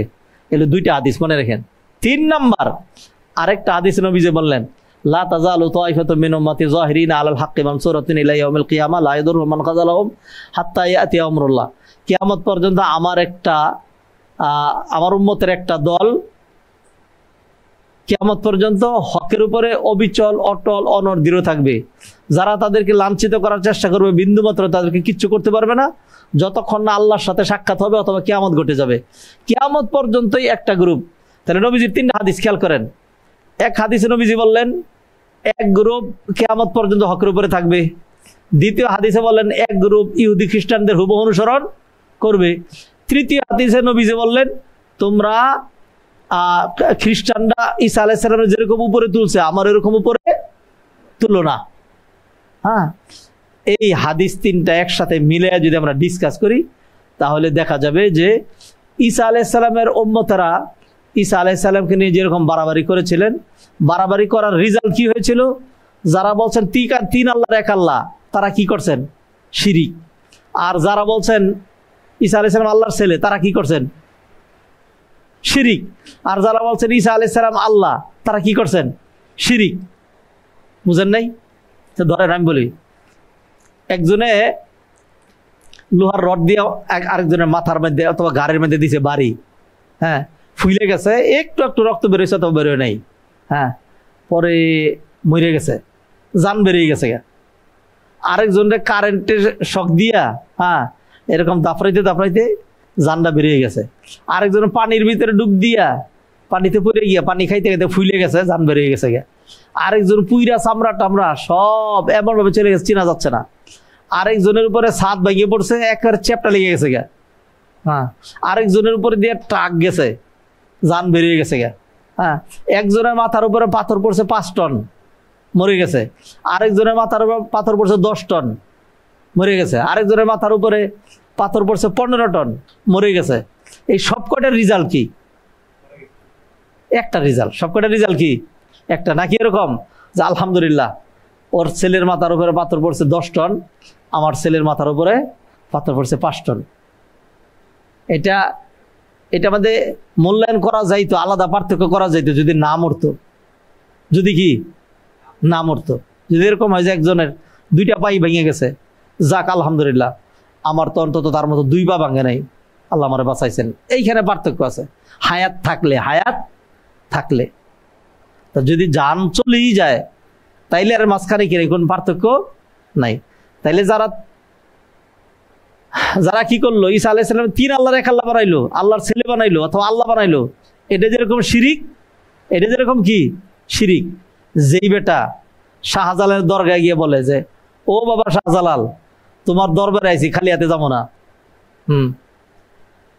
বাজান আমার দিকে একটু তাকাও, 13 বছর ধরে বিয়ে করছে, সন্তান হয় না, বাজান আমার একটা ছেলে সন্তান দেও। হ্যাঁ, মুখে দাঁড়িয়ে আছে, টুপি আছে, খালি কার কাছে চাইছে? খবরওয়ালার কাছে চাইছে।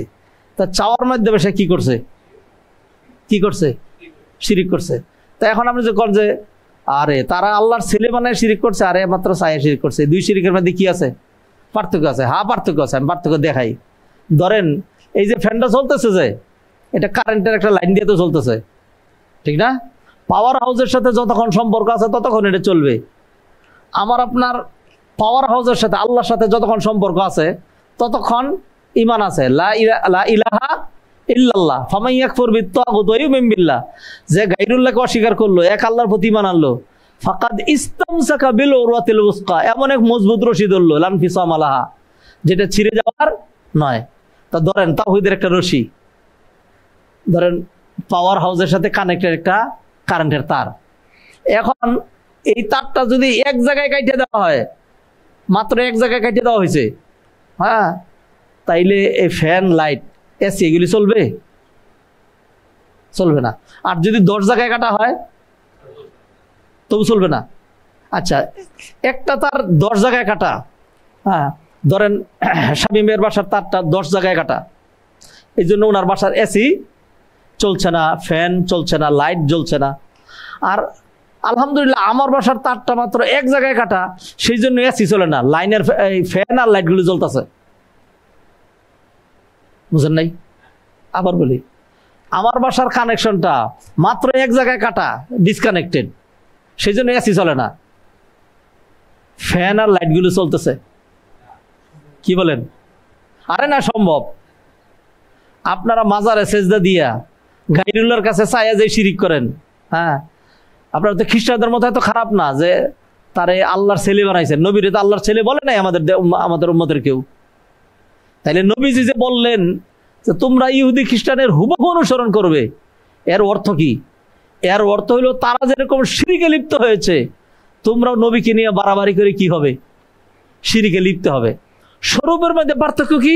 একজন টাকের নিচে পড়ে মারা গেছে, আরেকজন পানিতে পড়ে মারা গেছে। রেজাল্ট কি? রেজাল্ট একটাই। তাহলে নবীজি সাল্লাল্লাহু আলাইহি সাল্লাম তিনি সাবধান করে দিয়েছেন, তোমরা আমাকে নিয়ে বাড়াবাড়ি করো না। জেনেই করেছেন, যেহেতু উম্মতের একটা দল কি করবে? বাড়াবাড়ি করবে। হ্যাঁ, এবং অন্য হাদিসে ক্লিয়ার করে দিয়েছেন। এইবার আসুন আমরা দেখি আমাদের সমাজের মানুষেরা বাড়াবাড়ি করে কিভাবে শিরিকে লিপ্ত হচ্ছে। কিভাবে শিরিকে লিপ্ত হচ্ছে?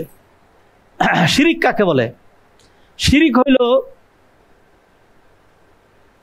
যেই বিষয়গুলো অ্যাবসোলুটলি আল্লাহর জন্য সাব্যস্ত, সেইখান থেকে পুরোপুরি অথবা আংশিক কিছু যদি কোনো গায়রুল্লাহর জন্য নিবেদন করা হয়, তাহলে সেটা কি হয়? শিরিক হয়। 5 ওয়াক্ত নামাজ কার জন্য নিবেদন করতে হবে? আল্লাহর জন্য। তো ঠিক আছে, 5 ওয়াক্ত নামাজ 17 রাকাত হলো ফরজ। 17 রাকাত ফরজ। 17 রাকাতে কয়টা সেজদা? 34টা। 33টা সেজদা আল্লাহর জন্য দিলাম, একটা সেজদা জিবরাইলের জন্য, তাহলে কি হবে? হ্যাঁ, আরে কি বলেন আপনারা, বুঝেন না নাকি? একটা হইলেই শিরিক হয়? হ্যাঁ, 33টা তো আল্লাহর দিলামই। বুঝেন না কথা আমার? ধরেন একটা বিল্ডিং 33টা ফ্ল্যাট আছে, হ্যাঁ, আমার একটা ফ্ল্যাট, আমার কয়টা ফ্ল্যাট? তো এই বিল্ডিং এ তো আমার কোনো শরিকানা নাই। বুঝেন না? 33 ফ্ল্যাটের মধ্যে 34 ফ্ল্যাটের মধ্যে 33টা অন্য জনের, আমার মাত্র একটা, তাহলে তো আমি এই বিল্ডিং এর শরিক না? শরিক? শরিক? আচ্ছা, তাহলে মনে রাখেন কোন জিনিস, আরেকটা উদাহরণ দিয়ে তাহলে বুঝবেন ক্লিয়ার। একটা চাকার ভিতরে যে হাওয়া থাকে, হাওয়া থাকার জন্য পুরোটা চাকা সব দিক দিয়ে সহি সালেম, নিরাপদ, ঠিক থাকতে হবে। আর হাওয়া বের হওয়ার জন্য 100 ছিদ্র না হলে হাওয়া বের হবে না।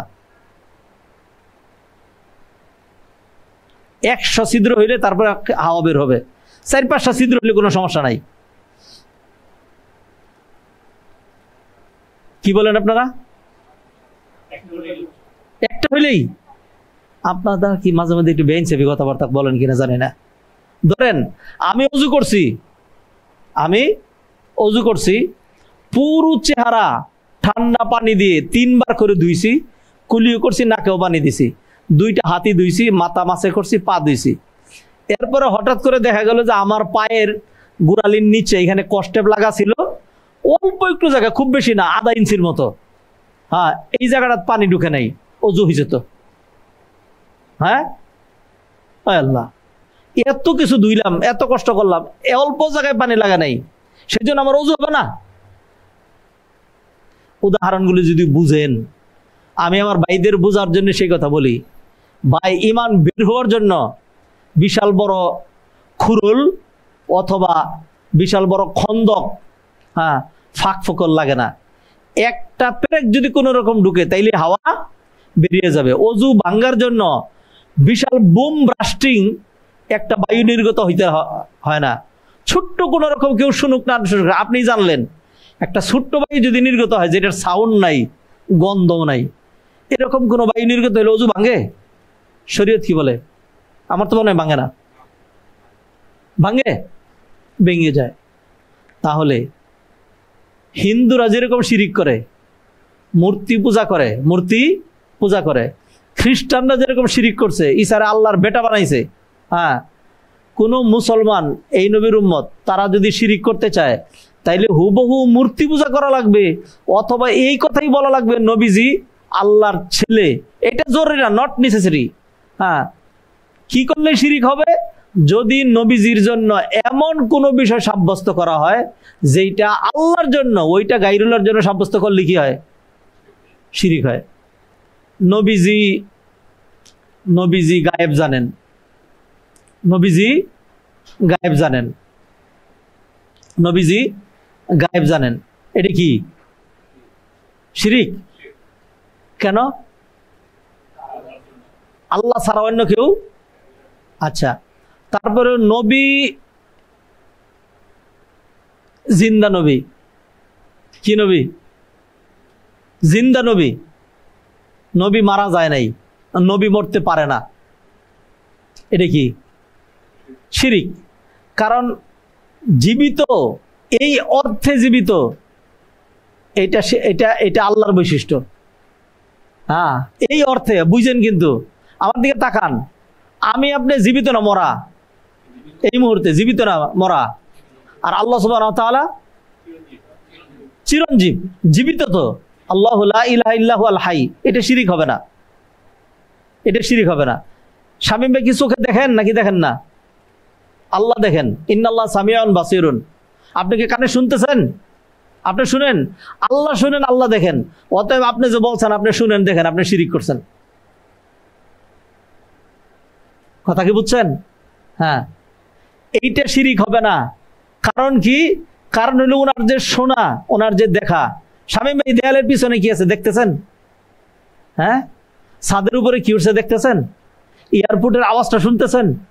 তাইলে ওনার শোনা আর ওনার দেখা, আর আল্লাহর শোনা আল্লাহর দেখা, পার্থক্য আছে নাকি নাই?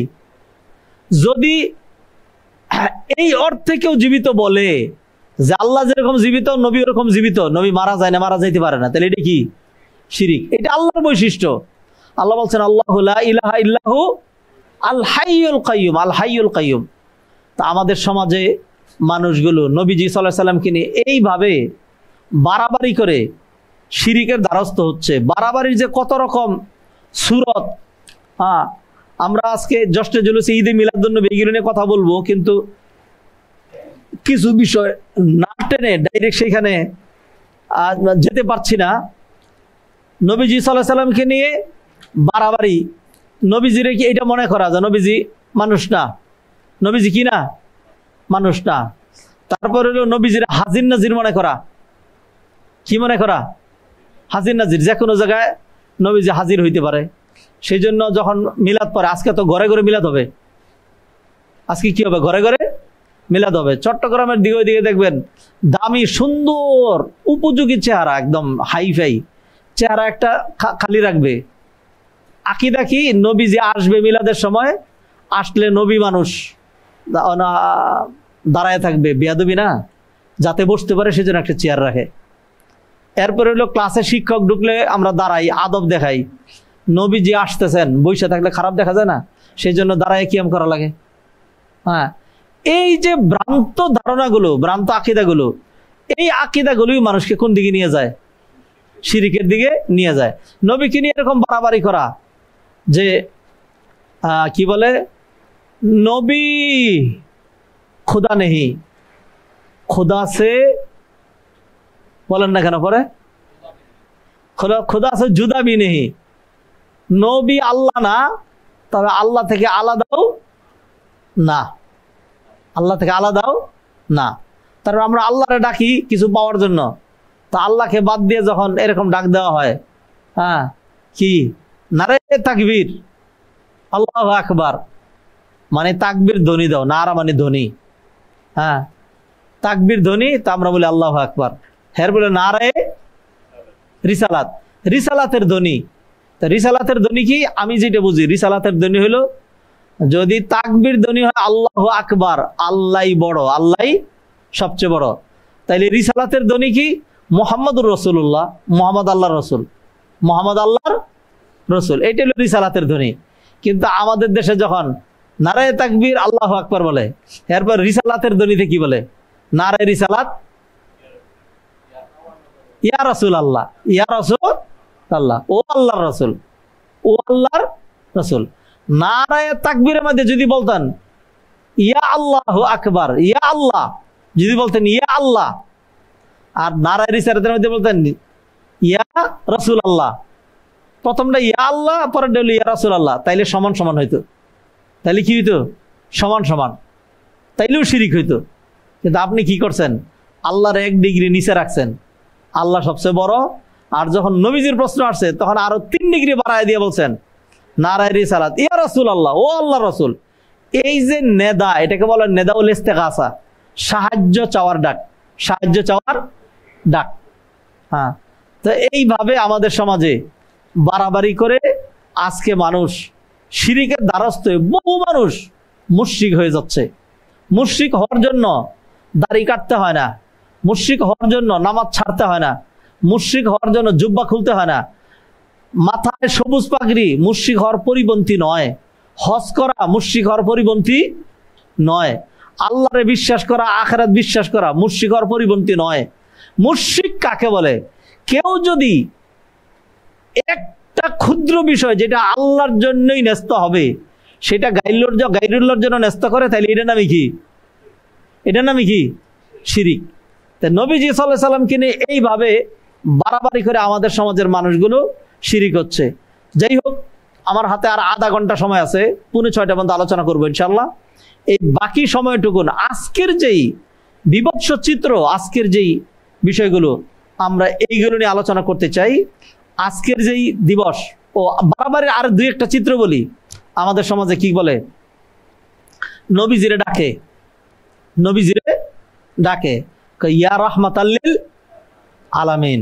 হ্যাঁ, দেখবেন এটা বাংলাদেশের বিভিন্ন অঞ্চলে আছে, বিভিন্ন পিরালি সিস্টেমে বন্ড যারা, তারা খুব করুণ করে সুর, গজল, এইগুলি হলো তাদের হাতিয়ার মানুষের মনের ভিতরে ঢোকার জন্য। কারণ কণ্ঠস্বরের একটা আবেদন আছে, এই জন্য গজল টজল এইগুলি দিয়ে তারা মানুষের কলবের ভিতরে ঢুকে। বলে আল্লাহু ইয়া রহমানু ইয়া রহিম, খুব করুণ সুরে গায়। এটা ইবাদত। ইয়া আল্লাহু আল্লাহ, ইয়া রহমান ইয়া রহিম ইবাদত। কিন্তু 4 নম্বরে গিয়ে বলে ইয়া রাহমাতাল লিল আলামিন, ইয়া রাহমাতাল লিল আলামিন। এই যে করুণ করে গাইল, সুন্দর করে, মানুষ চোখের পানি ছেড়ে দেয়, এইটা হলো শিরিক। এটা কি কারণ হলো রহমাতুল লিল আলামিন কে? মুহাম্মদ রাসূলুল্লাহ সাল্লাল্লাহু আলাইহি সাল্লাম। আপনি আল্লাহকে যেই সুরে ডাকলেন, যেই টুনে ডাকলেন, ওই টুনে কারা ডাকলেন? হ্যাঁ, মুহাম্মদ সাল্লাল্লাহু আলাইহি সাল্লাম ডাকলেন। এটার নাম শিরিক। এটার নাম কি? এখন বলবে যে হ্যাঁ কইলি হইলো ডাক দিলে শিরিক হয়ে যায়। আমি একজনে বললাম এই আব্দুল্লাহ চা দে, হ্যাঁ এই খালেদ 10 টাকা দে, এ মাহমুদ জব বাজার করে নিয়ে আয়, এগুলি শিরিক না, এগুলি কি না শিরিক না। কিন্তু এইখানে বসে যদি বলি বাবা চর্ম নাই, হ্যাঁ বাবা আটরশি, হ্যাঁ আমার এই যে এইখানে কয়েকজন আটক করছে, আমার এইখান থেকে উদ্ধার করো, তাহলে এটা কি হবে? শিরিক হবে, কারণ এই ক্ষমতা তার নাই। তো নবীজি সাল্লাল্লাহু আলাইহি সাল্লামকে আল্লাহকে যে ইবাদতের সুরে ডাক দেওয়া হয়েছে, ইবাদতের কণ্ঠে, ইয়া আল্লাহু ইয়া রহমানু, ওই কণ্ঠে যখন আল্লাহকে ডাক দেওয়া হবে তখন কি হবে? শিরিক হবে। নবীজি যখন বর্তমান ছিলেন তখন কাছাকাছি কেউ গিয়া যদি বলে হ্যাঁ ইয়া রাসূলুল্লাহ, হ্যাঁ আতিনি 10 টাকা, ও আল্লাহ রাসূল আমার 10 টাকা দেন, ইয়া রাসূলুল্লাহ সাঈদনি, ইয়া রাসূলুল্লাহ এক সাহাবীকে কি বলছিলেন, ইয়া রাসূলুল্লাহ আউসিনি আউসিনি ইয়া রাসূলুল্লাহ, ও আল্লাহ রাসূল আমাকে ওসিয়ত করেন। নবীজি বললেন লা তাগদাব, রাগ করো না। তা নবীজিকে ডাক দিছে নাকি দেয় নাই? শিরিক না, এটা কি না? শিরিক না। কোন ডাক দিয়েছেন? এই ডাকে ডাকে পার্থক্য আছে নাকি নাই? একটা হলো ইবাদতের ডাক, একটা কি ইবাদতের ডাক, আর একটা হলো বৈষয়িক ডাক। হ্যাঁ, তাহলে ইয়া রাহমাতাল লিল আলামিন বলে যখন গজল গাওয়া হয় এটা শিরিক, এটা কি শিরিক। হ্যাঁ, তারপরে কত আছে এরকম। হ্যাঁ, বিদায় বেলা মোরে দিও গো দেখা, হে প্রিয় রাসূল বিদায় বেলা মোরে দিও। ইদানিং আরো দেখছি অনেক অনেক এরকম শিরকিয়াত গজল বের হয়েছে, আর নোটফুট করি না যে ভর্তি সারা অঙ্গে ব্যথা, মলম দিব কোথা, কয়টা উল্লেখ করব? মুহাম্মাদের নাম জপেছিলে বুলবুলি তুই আগে, তাই কিরে তোর কণ্ঠের গান এতই মধুর লাগে। মুহাম্মাদের নাম জপছে বুলবুল, ফুল ফুটে হেসে বলে ইয়া রাসূল আল্লাহ। ফুল ফুল হলো আমরা বলি কি অমুকের চরিত্র, ফুল হলো নিষ্পাপের একটা সিম্বল, ফুল হলো নিষ্পাপের সিম্বল। সেখানে বলা হচ্ছে ফুল ফুইটাই আল্লাহ, যে আল্লাহ ফুল ফুটাইলেন সে আল্লাহরে ডাক দিল না। হ্যাঁ, ফুল ফুটে কি বললো? ইয়া রাসূল আল্লাহ। পাখি ডালে গেয়ে ওঠে, পাখি শাখে গেয়ে ওঠে ইয়া রাসূল আল্লাহ, ডালের পাখিও ইয়া রাসূল আল্লাহ বলে, ফুল ফুটা হেসে বলে ইয়া রাসূল আল্লাহ। আর হইল বুলবুলির প্রথম কি তাসবিহ করছিল। হ্যাঁ, তারপরে হইলো মুহাম্মাদের নাম যতই জপি ততই মধুর লাগে। মুহাম্মাদের নাম কি জপার জন্য আসছে? এইগুলো হলো আমাদের শিরকি তৎপরতা। এখন এইগুলো যদি বলি, আমাদের সমাজের এক শ্রেণীর হুজুর রেডি আছে তারা এগুলির ব্যাখ্যা দেওয়ার জন্য। ধরো আপনি এগুলি কিছু বুঝেন নাই, এখানে তাসবিহ জপ মানে নবীর উপর দুরূদ পড়া, তারা জব দিব কি দুরূদ পড়া। যেমন মনে আমি একটা ব্যাখ্যা করি, আই হেট ইউ মানে হলে আমি আপনাকে ভালোবাসি, মানে কি? অথবা ধরেন এই যে কি জানি ঘয়েরি শিকার ঘি, দুধ দিয়ে যেটা বানায় খাওয়া যায় না, ভালো জিনিস, দামি জিনিস, ঘি। হ্যাঁ, একজনকে বললাম যে বলতে তো খারাপ শোনা যায়, ওরকমই শব্দ, একটু খাইবেন? হ্যাঁ, তারপরে কি বললেন এটা? আমি ধর্মিয়া মানে হলো ঘি আর কি। হ্যাঁ, তো গু মানে ঘি কেমনে হয়? তাহলে এইটাই, এই গুয়ের ব্যাখ্যা যদি ঘি দিয়া করেন, আর আই হেট ইউ মানে যদি আই লাভ ইউ করেন, এইরকম ব্যাখ্যা যদি করেন, তাইলে না জপা যেটা সেটার ব্যাখ্যা তো আপনি দুরূদ পড়া বলবেনই। দুরূদ পড়ার আলাদা আরবি নাই।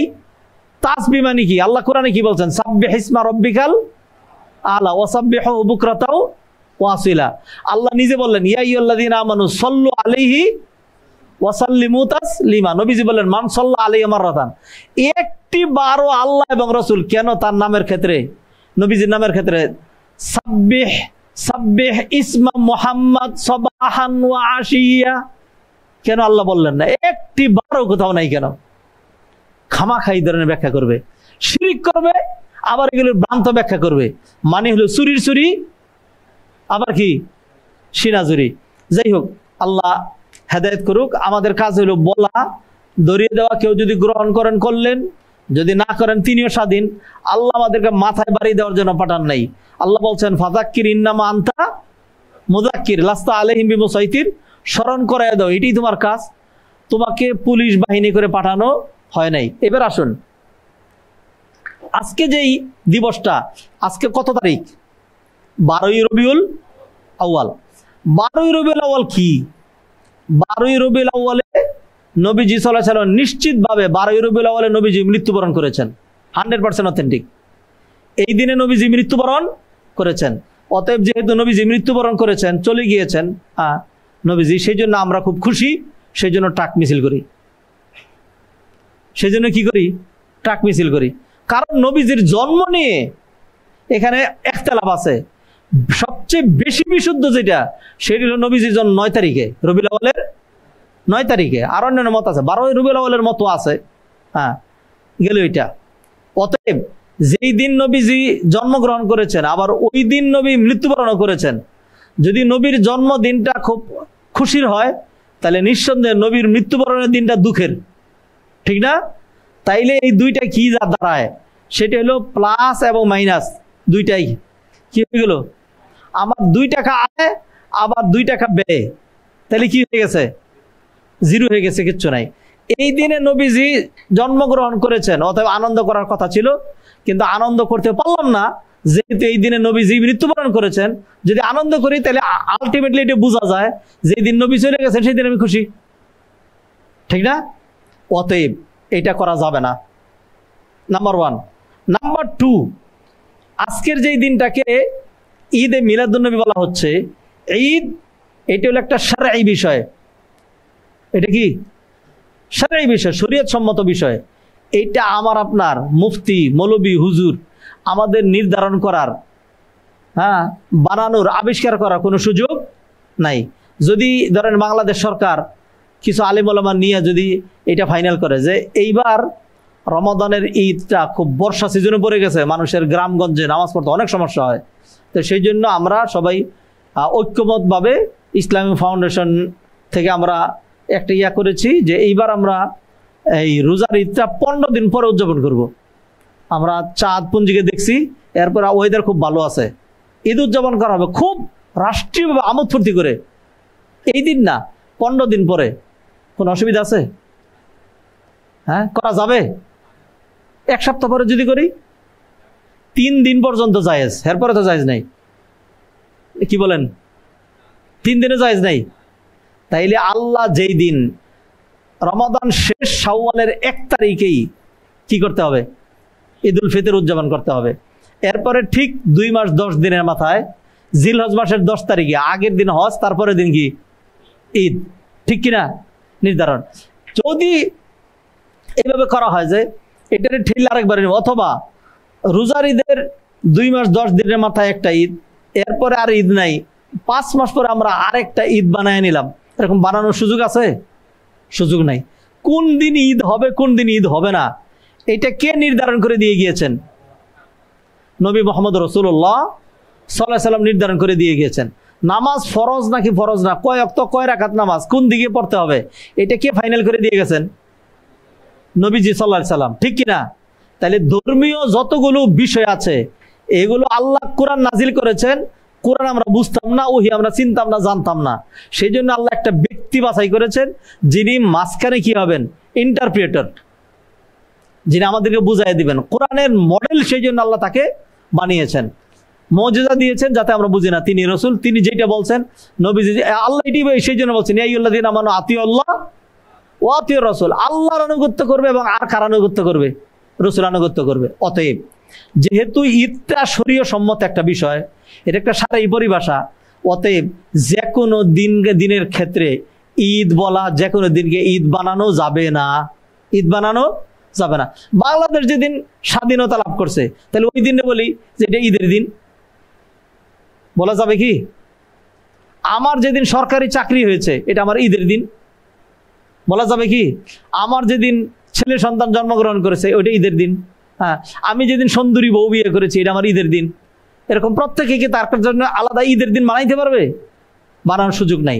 তাইলে ঈদটা আল্লাহ যেভাবে নির্ধারণ করেছেন, নবীজি সেইভাবে আমাদেরকে বলে গিয়েছেন। তাহলে নবীজি যে ঈদের কথা বলে গিয়েছেন, কয়টা ঈদের কথা বলছেন? কয়টা? 2টা। তাইলে যদি এটাকে আরেকটা ঈদ ধরা হয়, তাহলে ঈদ হচ্ছে কয়টা? তিনটা। হ্যাঁ, ফলে যেহেতু নবীজি সাল্লাল্লাহু আলাইহি সাল্লাম বলেন নাই, হ্যাঁ, কোরআনে নাই, হাদিসে নাই, সাহাবায়ে কেরাম আমল করেন নাই, তাবেঈনরা করেন নাই, আইম্মা মুজতাহিদিন ইমাম আবু হানিফা, ইমাম শাফি, ইমাম মালিক, ইমাম আহমদ ইবনে হাম্বল সহ শাইখুল ইসলাম ইবনে তাইমিয়া, ইবনুল কাইয়িম জাওজি এরকম কেউই এই দিন ঈদ উদযাপন করেন নাই। বাংলাদেশের বড় বড় আলেম যারা আছে, আহলে হাদিসের বলেন, হানাফিদের বলেন, কেউ এই দিন ঈদ উদযাপন করে নাই। অতএব তথাকথিত সুন্নি অথবা কিছু গাঁজাখুর, কিছু সুদখুর, কিছু ঘুষখুর, কিছু বেনামাজি, হ্যাঁ, তারা এই দিনকে ঈদ ঘোষণা দিয়া যতই আমোদ ফুর্তি করুক, যত যাই কিছু করুক, এই দিন কি হবে না? ঈদের দিন হবে না। সকল ঈদের সেরার তো প্রশ্নই আসে না, ছোটখাটো কোনো ঈদ হবে না। হ্যাঁ, ঈদ হওয়ার প্রশ্ন আসে না। আনন্দ মানেই ঈদ না, আনন্দ মানেই কি না? ঈদ না। 3 নাম্বার, এই দিনটাকে উদযাপন করা, যেটা নবীজির জন্মদিবস উদযাপন করা, আজকে যেটা উদযাপন করা হচ্ছে, এই উদযাপন হুবহু খ্রিস্টানদের অন্ধ অনুসরণ। খ্রিস্টানদের অন্ধ অনুসরণ। কেন? খ্রিস্টানরা ঈসা আলাইহিস সালামের জন্মদিন পালন করে। যেহেতু ঈসা আলাইহিস সালাম এইরকম বড় বড় মুজিজা দেখিয়েছেন, জন্মটাই বাবা ছাড়া হয়েছে, সেই জন্য তারা তার জন্ম দিবসটাকে তাদের শরীয়তে হয়তো স্বীকৃত অথবা স্বীকৃত না, তারা সেটাকে উদযাপন করে এবং সেইখান থেকে বারাকা হাসিল করার জন্য তারা নিজেরা নিজেদের বার্থডে উদযাপন করে। বুঝেন নাই? ইসলামে এই বার্থডে উদযাপন করা যে কোনো ব্যক্তির হোক, নবী অথবা হোক, অথবা বড় বুজুর্গ কেউ হোক, অথবা নিজের সন্তানের হোক, অথবা নিজের বাপদাদার হোক, হ্যাঁ, যে কেউ হোক, জন্মদিবস পালন করা টোটাল কি? হারাম, খ্রিস্টানদের অনুসরণ। হ্যাঁ, মৃত্যু দিবস পালন করা টোটাল হারাম, সুখ দিবস পালন করা টোটাল হারাম, হাদিসে নিষেধ করা হয়েছে। আপনারা তো যুগ যুগ ধরে, হ্যাঁ, কি করতেছেন?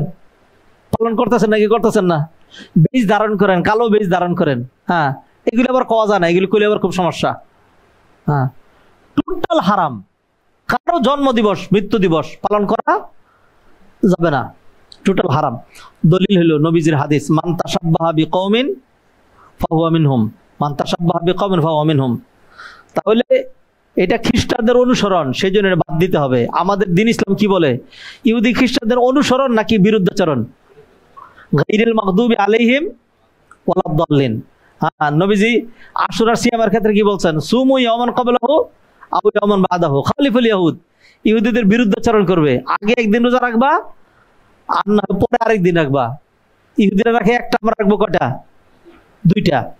আচ্ছা, 3 নাম্বার। 4 নাম্বার হলো নবীজির জন্ম দিবস, এটার সামনে হাদিস আছে। নবীজির জন্ম দিবসের সামনে কি আছে? হাদিস আছে। সেটা কি? সেটা হলো আবু কাতাদা বর্ণনা করেছেন, আন্না রাসূলুল্লাহ সাল্লাল্লাহু আলাইহি ওয়াসাল্লাম সুইল আন সাওমি ইয়াউমিল ইথনাইন। নবীজিকে প্রশ্ন করা হলো সোমবার দিন রোজা রাখার ক্ষেত্রে, তখন নবীজি বলেন, যাকা ইয়াউমুন ওয়ালিদতু ফিহি, সোমবার হলো এমন দিন যেই দিন আমি জন্মগ্রহণ করেছি। ওয়া ইয়াউমুন বুইস্তু, অথবা ওই দিন যেই দিন আমি নবী হয়েছি। আউনজিল আলাইয়া, আমার উপর কোরআন নাজিল করা হয়েছে। রাওয়াহু মুসলিম, রাওয়াহু মুসলিম, মুসলিমের এটা সহিহ হাদিস। তাহলে নবীজি দেখাইলেন যে আমার যেটা জন্মদিন, সেই জন্মদিনের আনুষ্ঠানিকতা এবং ইবাদত যেটা সুন্নাহ সম্মত, সেটা হলো সেই দিন কি করা? রোজা রাখা। গত বছর ঈদ উল ফিতরের দিন কে কে রোজা রাখছিলেন? ঈদ উল আজহার দিন কে কে রোজা রাখছিলেন? ঈদের দিন রোজা রাখলে কি হয়? 29 রোজা হয়েছে, আরেকটা রোজা করলে তো ভালো, ঠিক না? তাইলে আরেকটা করছেন না, আজকে ঈদ করছেন, সারাদিন খাচ্ছেন কেন? ঈদের দিন রোজা রাখা কি ইবাদত না হারাম? হারাম। তাহলে নবীজি সাল্লাল্লাহু আলাইহি ওয়াসাল্লাম তার জন্মের দিন রোজা রাখা শিখাইলেন, জন্মের দিন রোজা রাখা শিখাইলেন। তাইলে এই যে নবীজির আমল শেখানো, যে এটাই বলে দিচ্ছে যে যদি এটা ঈদের দিন হইতো, তাই এই দিন নবীজি রোজা রাখতেন না, আর সাহাবীদেরকে রোজা রাখতে বলতেন না। 4 নাম্বার। নাম্বার 5, যেগুলো ঈদের দিন, ঈদের দিনের কিছু বিধিবিধান আছে। ঈদের দিনে খুতবা আছে, 2 রাকাত নামাজ আছে। ঈদ উল ফিতরের মধ্যে আগে সাদাকাতুল ফিতর দিতে হয়। ঈদ পাওয়ার জন্য আগে 30 দিন রোজা রাখতে হয়, তারপরে কি আসে? ঈদ আসে। আর কোরবানির সময় কি করতে হয়? একদল কষ্ট করে হজ করে, হ্যাঁ, তারপরে দিন হলো ঈদ। আরেক দল ঈদ করে, আর এই 10 দিনব্যাপী প্রস্তুতি নিয়ে গরু ছাগল ইত্যাদি কিনে ঈদের নামাজ তাড়াতাড়ি পরে, ঈদের নামাজ পড়ে পশু জবাই করবে, তারপরে ওইটা দিয়ে খাবে। ঠিক না? কিছু আনুষ্ঠানিকতা আছে। এবার বলেন আজকের দিনের আনুষ্ঠানিকতা কি? ট্রাক মিছিল, জশ্নে জুলুসে ঈদে মিলাদুন্নবী। হ্যাঁ, কোন রকম যদি বলে যে এই আনুষ্ঠানিকতা, তাহলে আপনার দলিল দিতে হবে। ধর্মীয় বিষয়ে, ধর্মীয় বিষয়ের দলিল আসবে কোরআনের হাদিস থেকে, বুজুর্গের বক্তব্য থেকে আসবে না, পীর সাহেবের বক্তব্য থেকে আসবে না। দলিল আসবে কোত্থেকে? কোরআন এবং হাদিস থেকে। অতএব নাই, বিদায় এগুলি কিনা। আচ্ছা, তারপরে হলো আল আইয়াম ওয়াল লায়ালি ওয়াল আওকাত আল মুফাদ্দালা লাহা ফাদাইল, যে সমস্ত বরকতপূর্ণ ফজিলতপূর্ণ দিবস আছে, হ্যাঁ, এগুলির জন্য আলাদা মর্যাদা আছে। ওয়া আমাল খাসসা, বিশেষ বিশেষ আমল আছে। যেমন আরাফার দিবস, আশুরার দিবস, মর্যাদার দিবস। এই সমস্ত দিনে কি আছে? রোজা আছে, লাইলাতুল কদর, সারা রাত জেগে ইবাদত আছে, হ্যাঁ, ঈদ উল ফিতর, মধ্যে গিয়ে নামাজ আছে, ঈদ উল আযহা, কুরবানি আছে। তাইলে এবার বলেন আজকের যেই দিন, এই দিনের ইয়াগুলো কি কি? এই দিনের আমলগুলো কি কি? অতএব দেখা যাচ্ছে যে নিতান্তই শুধুই ইহুদি খ্রিস্টানদের অন্ধ অনুসরণ করে অথবা আবেগকে ইমাম বানিয়ে আমরা জ্যৈষ্ঠ জুলুসে ঈদ মিলাদুন্নবী যারা উদযাপন করছেন শুধু এইভাবে করছেন, নতুবা সাহাবায়ে কেরাম, তাবেঈন, তাবে তাবেঈন, আইমে মুজতাহিদিন কেউই এটা করেন নাই। আরেকটা জিনিস, সেটা হলো নবীজি সাল্লাল্লাহু আলাইহি সাল্লাম, তিনি নবী ছিলেন 23 বছর। কয় বছর? 13 বছর মক্কা বিভিন্ন নির্যাতনে ছিলেন। মদিনায় যখন আসলেন তখন তো তিনি রাষ্ট্রপ্রধান, রাষ্ট্র কায়েম করছেন, ঠিক কিনা? তো নবীজি সাল্লাল্লাহু আলাইহি সাল্লাম একদিনও উদযাপন করে দেখাইলেন না যে এই দিনটা তোমরা এইভাবে উদযাপন করবা। হ্যাঁ, আছে কি এরকম দেখাইছেন? আচ্ছা, এখন কেউ যদি বলে নবীজি বিনয়ের কারণে দেখান নাই, নিজের জন্মদিন কেমনে করান? তা নবীজি কি তার শানে, তার নিজের যেটা হক সেগুলি বলেন নাই? নবী যেটা বলেন নাই যে আমাকে যদি তুমি তোমার নফসের সাথে বেশি ভালো না বাসো তাহলে তুমি কি হবে না? ইমানদার হবে না, বলেন নাই? নবীজি বলেন নাই মান সাল্লাল্লাহু আলাইহি মাররা সাল্লাল্লাহু আলাইহি আশারা, কেউ যদি আমার উপরে একবার দুরূদ পড়ে আল্লাহ তার উপর কয়বার? 10 বার দুরূদ পড়বেন। তাহলে নবীজি সাল্লাল্লাহু আলাইহি সাল্লাম তিনি আল্লাহ যা যা তারা দিয়েছেন সব তিনি পৌঁছে দিয়েছেন। সেই জন্য বিদায় হজে তিনি সাক্ষী নিয়েছেন, হ্যাঁ, আমি কি তোমাদেরকে, হ্যাঁ, সবকিছু পৌঁছে দিয়েছি, হালবাল্লাহ, তো সবাই বলছে যে হ্যাঁ আপনি পৌঁছে দিয়েছেন। তখন তিনি বলছেন আল্লাহুম্মা ফাশহাদ, ও আল্লাহ আপনি সাক্ষী থাকেন, আপনি সাক্ষী থাকেন। এই যেহেতুগুলো লোক স্বীকার করছে আমি কোনো কিছু লুকাই রাখিনি, সব তাদের কাছে পৌঁছে দিয়েছি, গেল এটা। আচ্ছা, নবীদের জমানা বাদ দিলাম, নবীজি চলে যাওয়ার পরে 30 বছর পর্যন্ত আল খিলাফাতুর রাশেদা প্রতিষ্ঠিত ছিল। কয় বছর? 30 বছর। এই 30 বছর যারা নাকি রাষ্ট্রপ্রধান ছিলেন, 2 জন নবীর শ্বশুর। 2 জন নবীর কে? আবু বকর এবং ওমর। আর 2 জন নবীর জামাই, সবার সাথে ডাবল সম্পর্ক। আবু বকর নবীজির সব সময়কার সঙ্গী, আবার তার মেয়ে বিয়ে করছেন, ডাবল হইলেন না? উসমান রাদিয়াল্লাহু তাআলার কাছে মেয়ে বিয়ে দিয়েছেন, একটা মারা যাওয়ার পর আরেকটা, ডাবল হয় নাই? আলী রাদিয়াল্লাহু তাআলার চাচতো ভাই, আবার মেয়ে বিয়ে দিয়েছেন, ডাবল হয় নাই? এইভাবে সব দিক দিই। হ্যাঁ, ওমর রাদিয়াল্লাহু তাআলার ক্ষেত্রে নবীজি কি বললেন?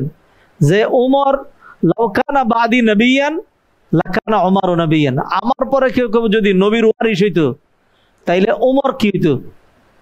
আমার ওয়ারিস হয়ে ওমর নবী হইতো। তো এই 4 জন মানুষ 30টা বছরের মধ্যে একদিনও কেন ঈদুল মিলাদ, হ্যাঁ, অথবা কি আল ইহতিফাল বি মিলাদিন নবী সাল্লাল্লাহু আলাইহি ওয়াসাল্লাম, অথবা মিলাদুন নবী কেন উদযাপন করলেন না? একদিনও করেন নাই। যদি বলেন এটা যে তারা করেন নাই, তাই কি হয়েছে, আমরা নবীজির ভালোবাসাই করি, তাইলে বোঝা যাচ্ছে আপনার নবীজির ভালোবাসাটা আপনারটা একটু বেশি, ঠিক না? মায়ের চাইতে যদি কেউ বেশি দরদ দেখায় তাহলে সেটা কি? হ্যাঁ হ্যাঁ, মায়ের চেয়ে বেশি দরদ দেখাইলে এটাকে বলে ডাইনি। এক এক এলাকা এক এক রকম বলে, মানে বোঝা যাবে যে তার এই ভালোবাসার মধ্যে কি আছে, কুটিলতা। কারণ মায়ের চেয়ে বেশি ভালোবাসা হইতে পারে না, অসম্ভব। নবীজিকে যারা বেশি ভালোবাসবেন তারাই হলেন সাহাবী, সেই জন্য আল্লাহ তাদেরকে সাহাবী বানিয়েছেন। যদি আমি আর আপনি ওরকম যোগ্যই হইতাম, তাহলে আল্লাহ আমাদেরকে এখন না পাঠায় 1500 বছর আগেই পাঠাইতেন। আর আল্লাহ যদি 1500 বছর আগে পাঠাই দিতেন, তাহলে এখন তোমরা যেরকম নবীর সুন্নার বিরোধিতাচরণ করছো, তখন তো নবীর বিরুদ্ধে তরবারি ধরতা, কপাল আরো ঘুরে যেত গা। বুঝছেন নাকি বুঝেন নাই? হ্যাঁ, অতএব সাহাবায়ে কেরাম, খোলাফা রাশেদা, আইম্মায়ে মুজতাহিদিন কেউ ঈদে মিলাদুন নবী কি করেন নাই, উদযাপন করেন নাই। ফলে যেটা করা হচ্ছে সম্পূর্ণটাই ভ্রান্ত। এটা আসলো কোত্থেকে? এটা হাদাসাল ইহতিফাল বিমাউলিদিন নবী ফি আদিল মালিক মুজাফফরউদ্দিন সানাতা 604 ফিল ইরাক। ইরাকে এক জালেম বাদশা ছিল, বাদশাহ মুজাফফর বাদশাহ মুজাফফরউদ্দিন। সে জুলুম করতো। মানুষ যখন তার বিরুদ্ধে ফুঁসে উঠতেছে, তখন সে দরবারে আলেমের সাথে পরামর্শ করলো যে কিভাবে এগুলি থামানো যায়। তখন সে পরামর্শ দিল যে শুনেন, আমি একটা দিতে পারি, সেটা হলো তাইলে মানুষ এগুলো ভুলে যাবে। সেটা কি? বললো যে প্রতিটা মানুষেরই নবীজির সাথে একটা মানে একটা সেন্টিমেন্ট আছে। হ্যাঁ, যদি নবীজির কোনো অনুষ্ঠানাদি দিয়ে আমরা তাদেরকে ব্যস্ত করে দিতে পারি, তাহলে তারা সেদিকে ব্যস্ত হয়ে যাবে। তখন কি করলো? তখন এরই দায়িত্ব দিল যে তুমি একটা কিতাব লেখো, যেটা দিয়ে মানুষকে নবীজির ভালোবাসার দিকে ডাইকা ওই দিকে ডাইভার্ট করে ফেলবা।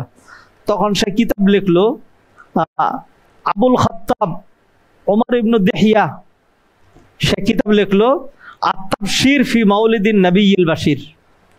আত-তাফসীর ফি মাউলিদিন নবিয়্যিল বাশীর মানে সুসংবাদ দানকারী নবীর জন্ম দিবসের সুসংবাদ। এরপর থেকে ধীরে ধীরে এই মিলাদুন নবী পালন করা শুরু হলো। ইরাক থেকে শুরু হয়েছে।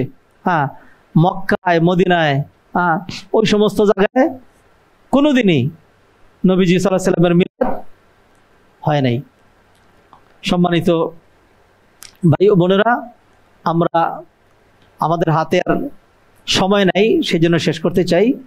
অতএব শরিয়ার আমল আমাদের কোনটা করা লাগবে? নবীজি যেটা দিয়েছেন, আল্লাহ যেটা দিয়েছেন, এইটা যদি কেউ করে তাহলে এটার নাম হলো ইত্তেবা। আর কেউ যদি নতুন কোনো কিছু আবিষ্কার করে তাহলে সেটার নাম হলো ইবতিদা। সেটার নাম কি? ইবতিদা। একটা হলো অনুসরণ, আর একটা হলো বেদাত। অনুসরণ হলো সফলতা, আর বেদাত হইলো ধ্বংস। বেদাত হইলো কুল্লা বিদআতিন দালালা ওয়া কুল্লা দালালাতিন ফিন্নার। বেদাতের পরিণাম হলো জাহান্নাম, বেদাতের পরিণাম জাহান্নাম। অতএব নবীজিকে নিয়ে যে সমস্ত বাড়াবাড়ি করে করা হয়, এইগুলি আমাদের ভুল ভ্রান্তি। আমি ওই ভাইদেরকে শ্রদ্ধার সাথে, ভালোবাসার সাথে বলবো, ভাইজান নবীজির জীবন পড়েন, নবীজিকে জানেন। নবীজি সাল্লাল্লাহু আলাইহি ওয়াসাল্লাম বারবারই বলেছেন, মানা হাব্বা সুন্নতি ফাকাদ আহাব্বানি, যে আমার সুন্নাহর অনুসরণ করলো সে আমাকে ভালোবাসলো। সাহাবায়ে কেরাম, তাবেঈন তারা যেইভাবে নবীজিকে অনুসরণ করেছেন আপনি সেইভাবে করেন। নতুন করে খামাখা বাড়াবাড়ি করা, আপনি যখন আশহাদু আন্না মুহাম্মাদুর রাসূলুল্লাহ বলবে তখন আঙ্গুল চুমা দিয়ে চোখের মধ্যে লাগাবেন, জুতি বাড়বে মুহাম্মাদের নামের বরকতে। তো মুহাম্মাদের নামের বরকতে যদি জুতি বাড়ে, তাইলে এর আগে যে 6 বার আল্লাহর নাম গেল, আল্লাহর নামের মধ্যে কোনো বরকত নাই? আল্লাহু আকবার, আল্লাহু আকবার, আল্লাহু আকবার, আল্লাহু আকবার 4 বার। আশহাদু আল্লা ইলাহা ইল্লাল্লাহ, আশহাদু আল্লা ইলাহা ইল্লাল্লাহ, আল্লাহর নাম গেছে কয়বার? 6 বার। তো একটি বারও তো চুমা খাইয়া চোখে লাগান নাই। আশহাদু আন্না মুহাম্মাদুর রাসূলুল্লাহ কি করতেছেন? চুমা খাইয়া চোখে লাগাচ্ছেন। তাইলে কি আপনি নবীকে আল্লাহর চেয়ে বেশি প্রাধান্য দিয়ে দিচ্ছেন না? এটার নাম গুলু। আল্লাহ সুবহানাহু ওয়া তাআলা বলছেন, ইয়া আহলাল কিতাব লা তাগলু ফি দীনিকুম, তোমরা বাড়াবাড়ি করো না। যারাই বাড়াবাড়ি করছে তারাই কি হয়েছে? ধ্বংস হয়েছে। নবীজিকে নিয়ে বাড়াবাড়ি করে এই উম্মতের লোকজন শিরকে পতিত হচ্ছে। শিয়ারা শিয়া হয়েছে কেন? আলী রাদিয়াল্লাহু তাআলা নিয়ে আহলে বাইতকে মর্যাদা দিতে গিয়ে বাড়াবাড়ি করে, ঠিক না? খাওয়ারেজ মুতাজিলা, তারা খাওয়ারেজ মুতাজিলা কেন হয়েছে? তারা ওই আয়াত এবং আহাদিস, নুসুসুল ওয়াইদ যেগুলো আছে এগুলিকে প্রাধান্য দিয়া ওয়াদের যেই নুসুস আছে সেগুলি ভুলে গেছে। মুরজিয়ারা, তারা আল্লাহ তওবার কথা, ক্ষমার কথা বলছেন, বলছে না কোনো তওবা নাই, কোনো ক্ষমা নাই। হ্যাঁ, যারা এই কবিরা গুনাহ করবে চিরস্থায়ী জাহান্নামী হবে। এটা হলো খাওয়ারেজরা, মুতাজিলারা বলছে, খাওয়ারেজরা। তাইলে তারা কোরআনের কিছু আয়াত নিয়ে, হাদিস নিয়ে বাড়াবাড়ি করছে, যেখানে আল্লাহ কোনো কবিরা গুনার জন্য জাহান্নামের ধমক দিচ্ছেন, তারা বলছেন চিরস্থায়ী জাহান্নামী। হ্যাঁ, যেমন ওমাইয়াকতুল মুমিনা মুতাআম্মিদান ফাজাযাউহু জাহান্নামু খালিদান ফিহা, যে কাউকে হত্যা করবে সে চিরস্থায়ীভাবে জাহান্নামে থাকবে, এরকম ধমকি দেওয়া হয়েছে। তারা এইটাকে নিয়ে বাড়াবাড়ি করে খাওয়ারেজ, মুতাজিলা হয়ে গেছে। হ্যাঁ, অতএব দিন ধর্ম নিয়ে বাড়াবাড়ি করা যাবে না। 3 সাহাবী বাড়াবাড়ি করতে চাইছিলেন, নবীজি তাদেরকে উৎসাহ দিয়েছেন নাকি ধমক দিয়েছেন? ধমক দিয়েছেন। অতএব নবীজি যে দিন ধর্ম রেখে গিয়েছেন একদম পরিপূর্ণ দিন ধর্ম, সাহাবী کرام যেটা অনুসরণ করেছেন আমরা সেই পথেই থাকবো। অতএব আমরা কোন বুজুর্গ, কোন হুজুর, কোথায় কে কি করলো, কোনটা দেখতে শোনা সুন্দর লাগে, দেখতে উদযাপন করতে ভালো লাগে, বিষয় এরকম না। বিষয় হলো কোরআনে আছে কিনা, হাদিসে আছে কিনা। তারা একটা আয়াত দিয়ে দলিল দেয়, কুল বিফাদলিল্লাহি ওয়া বিরহমাতিহি ফাবিযালিকা ফালইফরাহু, বলে দাও বিফাদলিল্লাহি, আল্লাহর ফজলে, ওয়া বিরহমাতিহি, আল্লাহর রহমত পেয়ে তারা যেন খুশি হয়, তারা যেন খুশি হয়। ফালইফরাহু বলে যে সেই জন্য নবী তো হলো রহমত, সেই জন্য আমরা নবীর নিয়ে খুশি হচ্ছি। তো এই আয়াতে যে দলিল দাও, এই আয়াতে দলিল হচ্ছে না, কারণ নবী যে রহমত এটা আল্লাহ কোথায় বলছেন? কোরআন আয়াত দিয়ে দলিল দিবেন, ঠিক না? আয়াতটা কি? ওমা আরসালনাকা ইল্লা রাহমাতাল লিল আলামিন। তা আল্লাহ এখানে কি বলছেন? ওমা খালাকনাকা বলেন নাই, ওমা আরসালনাকা, আমি আপনাকে রসুল বানিয়েছি রহমত স্বরূপ, আপনাকে রসুল বানিয়েছি, রসুল হিসেবে প্রেরণ করেছি রহমত স্বরূপ। তা নবীজি রসুল হয়েছেন কবে? 40 বছর। তাহলে যেই দিন নবীজি রসুল হয়েছেন, তাইলে ওই দিন আনন্দ উদযাপন করা দরকার, ওই দিন করা লাগে। তোমরা ওই দিন বাদ দিয়ে যেই দিন নবীজি মৃত্যুবরণ করেছেন সেই দিন কি করছো? আমোদ ফুর্তি করছো। অতএব যেহেতু এর পিছনে দলিল নাই, সেই জন্য কোনোটার সাথে মিল পড়ছে না, দলিলবিহীন যেহেতু। যদি কেউ মিথ্যা কথা বলে, যারা সত্য কথা বলবে তারা কি বলবে? সূর্য কোন দিকে ওঠে বলেন দেখি আপনি? পূর্ব দিকে। যদি একটা ফকিরে জিজ্ঞাসা করি তাহলে কি বলবে? আপনি দিনদার দেখে পূর্ব দিকে গেছেন। যদি একটা জালেমরে জিজ্ঞাসা করি তাহলে কি বলবে? জালেমরে জিজ্ঞাসা করলে পশ্চিম দিকে ওঠে, এটা বলবে। যেহেতু সত্য, যারাই জিজ্ঞাসা করবেন সে একটাই বলবে। আর মিথ্যা হইলে কখনো উত্তরে, কখনো দক্ষিণে, কখনো পশ্চিমে, কখনো পূর্বে, ঠিক কিনা? যেহেতু এটা মিথ্যা, এই জন্য তাদের একই সাথে মিলিয়ে দলিলগুলো মিল পড়ছে না, খামাখা উল্টা পাল্টা উদ্ভট ব্যাখ্যা এগুলি হয়ে যাচ্ছে। অতএব আল্লাহ সুবহানাহু ওয়া তাআলা আমাদেরকে এই ধরনের গর্হিত কাজ থেকে, বাড়াবাড়ি করা থেকে দূরে থাকার তৌফিক দান করুন। তবে আমরা বারবার দ্ব্যর্থহীন ঘোষণা করছি, নবীজির ভালোবাসার নাম ঈমান। আমাদের জীবনটাই, জীবনের যে লাইফস্টাইল ধারা যেটা, সেটা নবীজির ধারা অনুযায়ী, নবীজির ধারা অনুযায়ী। কারণ আল্লাহ বলছেন আতিউ আল্লাহ ওয়া আতিউ রাসূল, অনুসরণ করবো আল্লাহকে এবং আল্লাহর রসুলকে। আল্লাহ সুবহানাহু ওয়া তাআলা আমাদেরকে বেদাত মুক্ত, শিরিক মুক্ত, খুরাফাত মুক্ত, বাড়াবাড়ি মুক্ত, সহিহ আমল, নেক আমল, ইখলাস ভিত্তিক আমল করার, নবীজির পূর্ণাঙ্গ অনুসরণ করার তৌফিক এনায়েত করুন। আমরা বিশ্বাস করি আমাদের কোনো ইবাদত কবুল হবে না যতক্ষণ পর্যন্ত সেখানে নবীজির অনুসরণ না হবে। আর আমরা এও বিশ্বাস করি যে নবীজির অনুসরণ করলে ইবাদত কবুল হবে না যতক্ষণ পর্যন্ত ইবাদতটা অ্যাবসলিউটলি কার জন্য করা হবে? আল্লাহর জন্য। ইবাদত কবুল হওয়ার জন্য দুইটা শর্ত, একটা আল্লাহর সাথে জড়িত, আর একটা কার সাথে? নবীজির সাথে জড়িত। অতএব যারা খামাখা আমাদেরকে বলে যে আমরা নবীর শত্রু, তাদের সেই কথা শুদ্ধ নয়। আমরা নবী প্রেমিক, আমরা জানি আমার ফজর নামাজ কবুল হইতে হইলেও এইখানে আমার নবীর কথা মনে করা লাগবে। কি মনে করা লাগবে? নবী যেমনে রুকু দিয়েছেন এমনে রুকু, নবী যেমনে সেজদা দিয়েছেন ওমনে সেজদা, নবীজি যেমনে আঙুল নাড়িয়েছেন সেভাবে আঙুল নাড়ানো, নবীজি যেমনে তাকবীরে তাহরিমা দিয়েছেন আল্লাহু আকবার সেভাবে হাত তুলে তাকবীরে তাহরিমা, নবীজি সূরা ফাতিহা বলতে বলেছেন সেই জন্য সূরা ফাতিহা পড়ি, নবীজি সূরা ফাতিহার পরে কেরাত মিলাইতে বলছেন সেই জন্য, নবীজি বলছেন ফজরের সালাতটা সুবহে সাদিক থেকে সূর্যোদয়ের আগে পড়ার জন্য, সেই সময় আমরা পড়ি। অতএব আমরা প্রতি ক্ষেত্রে নবীজির কথা মনে নাকি রাখি না? এইটাই নবীজির ভালোবাসা। আল্লাহ আমাদেরকে কথাগুলো বুঝার, হৃদয়ঙ্গম করার, আমল করার তৌফিক এনায়েত করেন। সুবহানাকাল্লাহুম্মা বিহামদিকা আশহাদু আল্লা ইলাহা ইল্লা আনতা আস্তাগফিরুকা ওয়া আতুবু ইলাইক ওয়া মা তাওফীকি ইল্লা বিল্লাহ। আসসালামু আলাইকুম ওয়া রাহমাতুল্লাহি ওয়া বারাকাতুহু।